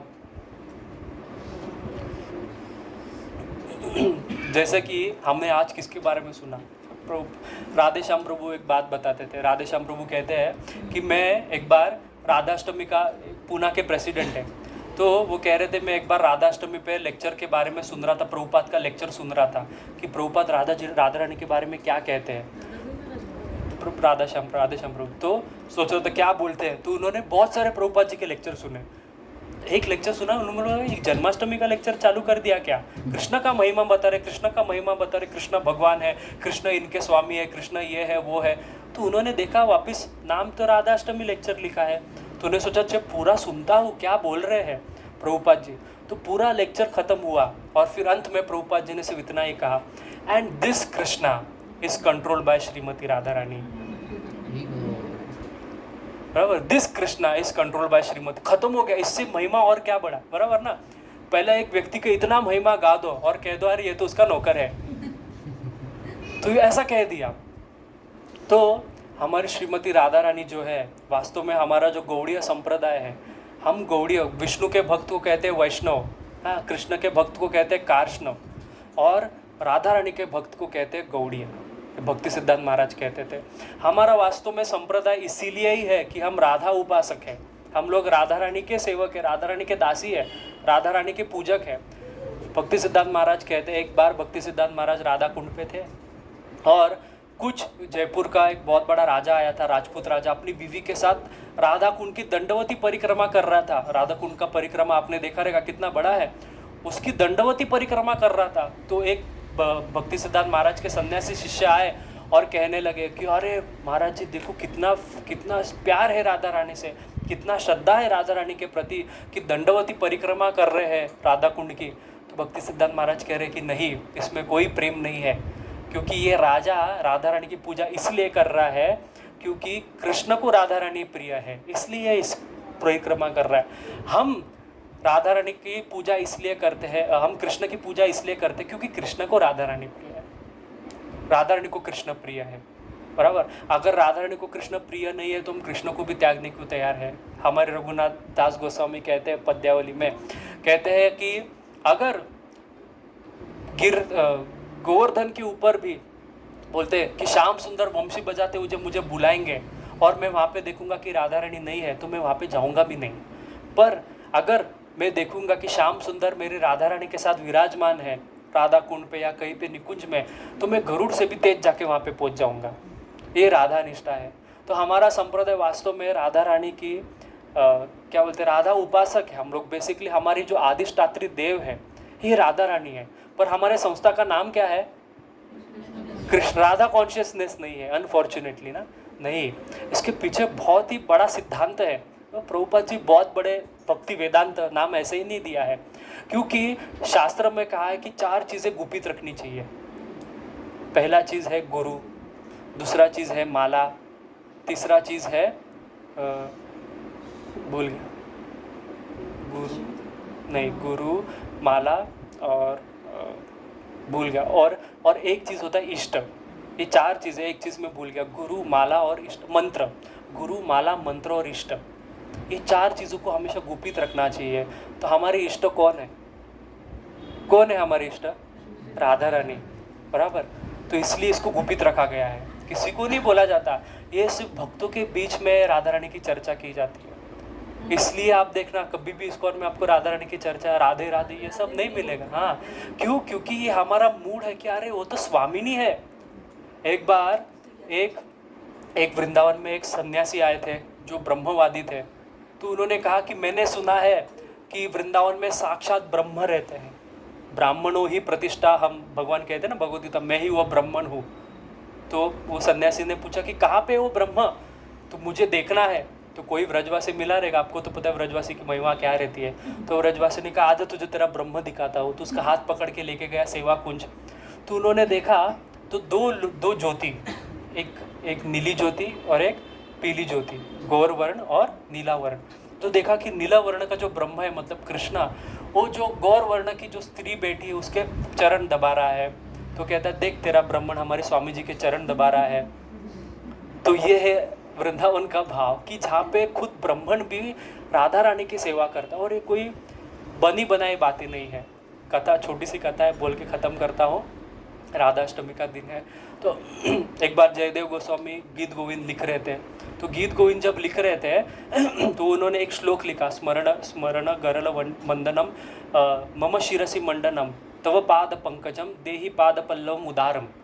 कि उन्होंने लिखा कि कृष्ण राधा रानी से ये प्रार्थना कर रहे हैं, राधा रानी स्मरण गरण मंडलम, मैं अपना सिर तुम्हारे सामने झुका रहा हूँ, तुम तुम्हारे चरण मेरे सिर पे रख दो। मम शिरसि मंडनम देहि पाद पल्लवम उदारम, मेरे को उदार कर दो, तुम्हारा चरण मेरे सिर पे रख दो, ऐसा प्रार्थना करते। तो फिर थोड़ा देर बाद लिखने के बाद वो बोलते हैं अरे ये तो भगवान है, मैं भगवान के बारे में ऐसा कैसा लिख सकता हूँ। तो काट देते हैं, बंद कर देते हैं, ये गलत है, पोंछ देते हो श्लोक को और निकल जाते हैं। तो वहाँ पे थोड़ा देर बाद जस्ट जयदेव वापस आते हैं और जयदेव आके वापस अपना ग्रंथ खोलते हैं और श्लोक लिखते हैं। तो उनकी पत्नी बोलते अरे अभी तो तुम स्नान करने गए थे, वापस आके इतना जल्दी? कहते हाँ मैं जो थोड़ा सा श्लोक याद आ गया तो लिखने आ गया हूँ। लिख के चले जाते हैं। वापस आधे घंटे बाद जयदेव आते हैं तो बैठते, चलो अपना श्लोक पूरा करो। देखते तो वो श्लोक वापस लिखा गया है। तो पूछते हैं कि कोई मेरे पहले आया था क्या? तो कहते अरे तुम ही तो आके श्लोक लिख के गए। तो तभी प्रसाद जेवण बनवत असते, बनवलेलं असतं, मग ती जेवण पण जाते। अच्छा, वो मेरे को याद नहीं। तो वो भगवान खुद कृष्ण आते हैं जयदेव के रूप में और वो श्लोक लिख के चले जाते हैं कि ये सत्य बात है कि सच्ची में मैं राधा रानी के चरण अपने सिर पे धारण करता हूँ। देवी कृष्ण मही प्रोक्ता राधिका पर देवता सर्वलक्ष्मीमयी कांता राधिका पर देवता। कि जैसे कृष्ण स्वयं भगवान है और उनसे सारे एते चाम शकला पुंश कृष्णस्तु भगवान, उनसे सारे अवतार निकालते हैं, वैसे ही राधा रानी कैसी है? सर्व लक्ष्मीमयी कांता शिरोमणि, ये सारी लक्ष्मीमयी है। ये जितने भी सारे अष्टलक्ष्मी महालक्ष्मी ये सारे राधा रानी के कांत है।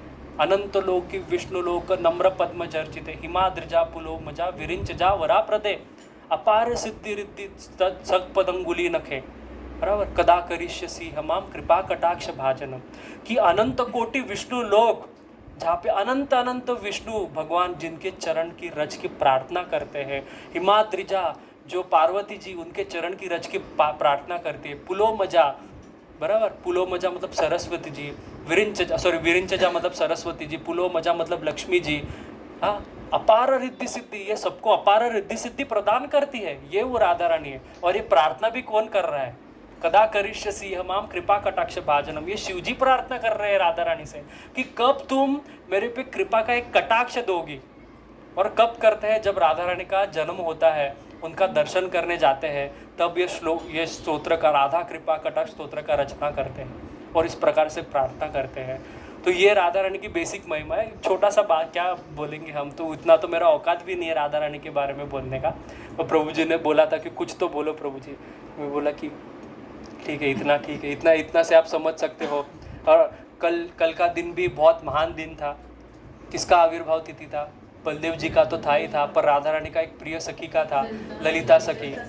ललिता सखी कौन है? इसमें भी बहुत छोटा सा बात है, बहुत सुंदर बात है. बराबर. राधा रानी, अच्छा, जगत के गुरु कौन है? हाँ, जगत गुरु कौन है? कृष्ण वंदे जगत गुरु. बराबर, कृष्ण जगत गुरु है. अच्छा, कृष्ण के गुरु कौन है? नहीं, राधा रानी. वो तो उनके पढ़ाई वाले गुरु है. असली गुरु कौन है? राधा रानी. क्योंकि राधा रानी से कृष्ण सारे जो नृत्य आदि कला, ये सारे राधा रानी से सीखते हैं. राधा रानी गुरु है. अच्छा, राधा रानी के गुरु कौन है? उनके कोई गुरु हो सकती है क्या? तो उनके भी गुरु है. तो हमारे आचार्य कहते हैं गुरुम ललिते सुललिते नमामि. तो ललिता सखी राधा रानी की भी गुरु है. ये उससे भी महान है, क्योंकि ये ललिता सखी राधा रानी को सिखाती है. अच्छा, जब कृष्ण आएगा ना आज, तो उसकी तरफ देखना नहीं, मान करना, थोड़ा सा उसको घर के बाहर खड़ा करना. लेट आता है, ऐसा सब, ये सारा चीज़ मान आदि प्रणय आदि चीज़ सिखाती है. ये सारा लीला होता है निकुंज में. तो ये ललिता सखी है. बराबर. तो ये उसकी भी गुरु है. वास्तव में हमको, हमारे आचार्य कहते हैं हमको ललिता सखी से हर रोज प्रार्थना करनी चाहिए. क्योंकि तो कुठलं ते राधा कृष्ण प्राण मोरा युगल, हाँ, ललिता विशाखा आदि जात सखी वृंद. बराबर. आज्ञाय कोरी बो सेवा चरणारविंद. ये ललिता और विशाखा सखी के कृपा से हम राधा रानी और कृष्ण का सेवा कर सकते हैं. ये सखियाँ जब कृपा करेंगी तब हम सेवा कर सकते हैं. तो इसलिए हमको इन सब का प्रार्थना करना है. बहुत सारा गुह्य विषय है. और खुद एक पद्म पुराण का एक श्लोक, हाँ, कल विशाखा सखी का भी बर्थडे है. विशाखा सखी का बर्थडे भी राधा रानी, क्योंकि ये दोनों सेम है. दोनों, इसको कहते हैं अनुराधा. विशाखा सखी को अनुराधा मतलब राधा जैसी, ये वैसे ही है. तो राधा जैसी विशाखा सखी. तो एक लास्ट श्लोक बोल के रुद्र भगवान कह, व्यासदेव बोल रहा हूँ, खुद कृष्ण कह रहे रुद्र से, कहते हैं तस्मात् सर्व प्रयत्नेन, सारे प्रयत्न से, मत प्रियम शरणम व्रजेत, मेरी जो प्रिया है उसकी शरण ग्रहण करो. क्या? आश्रित्य मत प्रियम रुद्र मम वशीकृतम आमहारसी, कि मेरी जो प्रिया है राधा रानी, उसका सारे प्रयत्न से शरण लो. क्योंकि जब उसके शरण लोगे तो ही तुम मुझे प्राप्त कर पाओगे, नहीं तो मुझे प्राप्त नहीं कर पाओगे. और ये बात खुद हमारे प्रभुपाद जी, अगर आप जिसने भी प्रभुपाद जी का, वो प्रभु जी ने आप सबको दिया रहेगा ना, क्या बोलते हैं हम लोग, अपना मंगलाचरण में जो प्रभुपाद ने हरे कृष्ण मंत्र का व्याख्या लिखा है, उसमें आप पढ़ना. प्रभुपाद जी एक बहुत सुंदर बात कहते हैं. प्रभुपाद कहते हैं कि हरे कृष्ण मंत्र is like a child crying for his mother. एक बच्चा अपने माँ के लिए रो रहा है. वास्तव में हरे कृष्ण मंत्र का अर्थ क्या है? हरे कृष्ण कृष्ण कृष्ण हरे हरे, हरे राम राम राम हरे हरे. तो ये हरे जो शब्द है, ये राधा रानी वाचक है, राधा रानी का नाम है. हरति इति हरा, जो भक्तों के दुख हरती, वो हरा, इसलिए उसका नाम हरा है. और वो संस्कृत ग्रामर के रूल से संबोधन जब विभक्ति आती है तो उसमें से वो हरा बन जाता है, रूल्स के हिसाब से, तो हरे बन जाता है. इसलिए हरे मतलब हरि नहीं, हरे मतलब राधा, इसलिए हरा. तो हम क्या प्रार्थना करते हैं? हे राधा रानी, आप हमारे ऊपर कृपा करो और कृष्ण की सेवा में लगाओ. ये हरे कृष्ण मंत्र का अर्थ है. और यही सेम चीज़ हमारे आचार्य कहते हैं. शास्त्रों में कहा गया कि राधा रानी को श्री क्यों कहते हैं. जैसे कि पहला श्लोक शिक्षाष्टकम का, चेतो दर्पण मार्जनम भव महादवाग्नि निर्वापणम श्रेय कैराव चंद्रिका वितरणम विद्यावधु जीवनम आनंदाम बुद्धिवर्धनम प्रतिपदम पूर्णामृतास्वादनम. बराबर. सर्वात्मा स्थापनम परम विजयते श्री कृष्ण संकीर्तनम. यहाँ पे चैतन्य महाप्रभु ने कृष्ण संकीर्तनम क्यों नहीं कहा, श्री कृष्ण संकीर्तनम क्यों कहा? तो श्री के साथ उनका संकीर्तन करना है। तो श्री का अर्थ क्या है? राधा रानी को एक प्यारा नाम से बुलाया जाता है, श्री जी। तो श्री का अर्थ है, श्रुण धातु से श्री शब्द बनता है, संस्कृत का एक धातु होता है, जैसा हर धातु से एक शब्द बनता है, तो श्रुण धातु से श्री शब्द बनता है। तो आचार्य कहते हैं, शृण्वन्ति भक्तानां च दुख गाता हरिम शृण्वन्ति इति श्री। जो भक्तों की दुख गाथा को सुनती है और हरि को सुनाती है वो श्री। तो ये हमारी राधा रानी है। हमारी दुख गाथा को सुनेगी, हरि नहीं सुनेगा, ये हमारी दुख गाथा को सुनेगी और भगवान को जाके बोलेगी, अरे वो तुम्हारा भक्त वहाँ पे पापड़ी में वसई में कीर्तन कर रहा है, जाके देखो। तभी ये उठ के चलते हैं, नहीं तो नहीं चलते हैं। इसलिए राधा रानी का सर्वात्मन प्रयत्न मम प्रियम आश्रयत, मेरी प्रिया का आश्रय लो, भगवान कह रहे हैं सारा प्रयत्न से। तो इसका अर्थ क्या, कल से राधे राधे जपो नहीं, हरे कृष्णा जपो। हरे कृष्णा मंत्र जो गुरु ने दिया है वही में सब राधा रानी कृष्ण है। ठीक है, हरे कृष्णा कृष्णा कृष्णा हरे हरे, हरे राम राम राम हरे हरे। शिला प्रभुपाद की। हाँ हाँ, उपवास क्यों करते हैं? अरे उपास बहुत जरूरी होता है माता जी, क्योंकि भगवान कहते हैं कि तपस्या से मैं प्रसन्न होता, तो आपको थोड़ा सा तपस्या करना है। हाँ, और दूसरा चीज़ है कि ये शास्त्र की विधि होती है कि जिस दिन हमारे शास्त्र का वचन है, शास्त्र का आज्ञा है कि जिस दिन भी हमारे भगवान का प्राकट्य हो, जन्म दिवस हो, उस दिन हमको उपवास करना चाहिए, क्योंकि उस दिन कभी भी अन्न का भोजन नहीं करना चाहिए। इसके पीछे का कारण क्या होता है कि बाकी सब तो कारण छोड़ दो, एक बेसिक कारण होता है कि पूरा 365 दिन तो हम खाने पीने में लगा देते हैं। एक दिन ऐसा आता है जिस दिन हमारे, जैसे कि आपके बच्चे का बर्थडे होगा तो उस दिन आप पूरे प्रयत्न से लग जाओगे तैयारी करने को। उसी प्रकार से कल हमारे श्री जी का बर्थडे, तो पूरे प्रयत्न से हम उनके नाम जप में मग्न हो जाएंगे। ये उसके पीछे का आशय है कि आप पूरे प्रयत्न से भगवान के नाम में खाओ भी मत, पियो भी। भगवान कहते मैं भी भूखा रहूँगा, तुम भी भूखा रहना, तुम मेरा नाम जप करना, उससे मैं प्रसन्न होऊंगा। बराबर, उससे मैं प्रसन्न होऊंगा। तो ये जो फालतू टाइम पास ना हो खाने पीने में, इसलिए कहते कि उपवास करो, पानी भी मत पियो, तो कुछ भी मत लगाओ, मैं भी खुश तुम भी खुश। भगवान को तो वैसे भी भूख नहीं लगती है ना, भगवान थोड़ी ब्रज में कुछ खाते पीते हैं। बराबर। और दूसरा चीज़ है कि वो सबसे कृपा राधा रानी की वो भी दिखती है कि कृष्णा का उपवास तो पूरा रात भर करना पड़ता है, फिर दूसरे दिन प्रभुपाद जी का, फिर हमको खाना मिलता है। राधा रानी 12 बजे तक दोपहर तक, सुबह उठ खाना चाहिए, नॉर्मल खाना चाहिए। 2 विधि रहती है, जैसे कि अभी चैतन्य महाप्रभु का जन्म होता है तो हमको एकादशी प्रसाद ग्रहण करना चाहिए, पर हरि भक्ति विलास में ये भी कहा है कि उत्सव अंते च पारणा, मतलब जैसा राधा रानी का उत्सव खत्म हुआ या फिर किसी भी देवता का उत्सव खत्म हुआ तो आप प्रसाद ले सकते हो, तो भी गलत नहीं है। सिर्फ एक ही व्रत ऐसा है, इवन चैतन्य महाप्रभु के व्रत के बारे में हरि भक्ति विलास में नहीं लिखा है, ना किसी अन्य देवता का, इवन बलभद्र जी के व्रत के बारे में भी नहीं लिखा है, बस जन्माष्टमी व्रत के बारे में लिखा है। क्योंकि शास्त्र में कहा है मध्वाचार्य ने, ये 2 व्रत सबसे जरूरी है, एकादशी और जन्माष्टमी। इन 2 दिन नहीं खाना चाहिए, बाकी कुछ भी करो, पूरा टाइम खाओ पियो सो, पर ये टाइम 2 समय मत खाओ, ऐसा। ठीक है, हरे कृष्णा।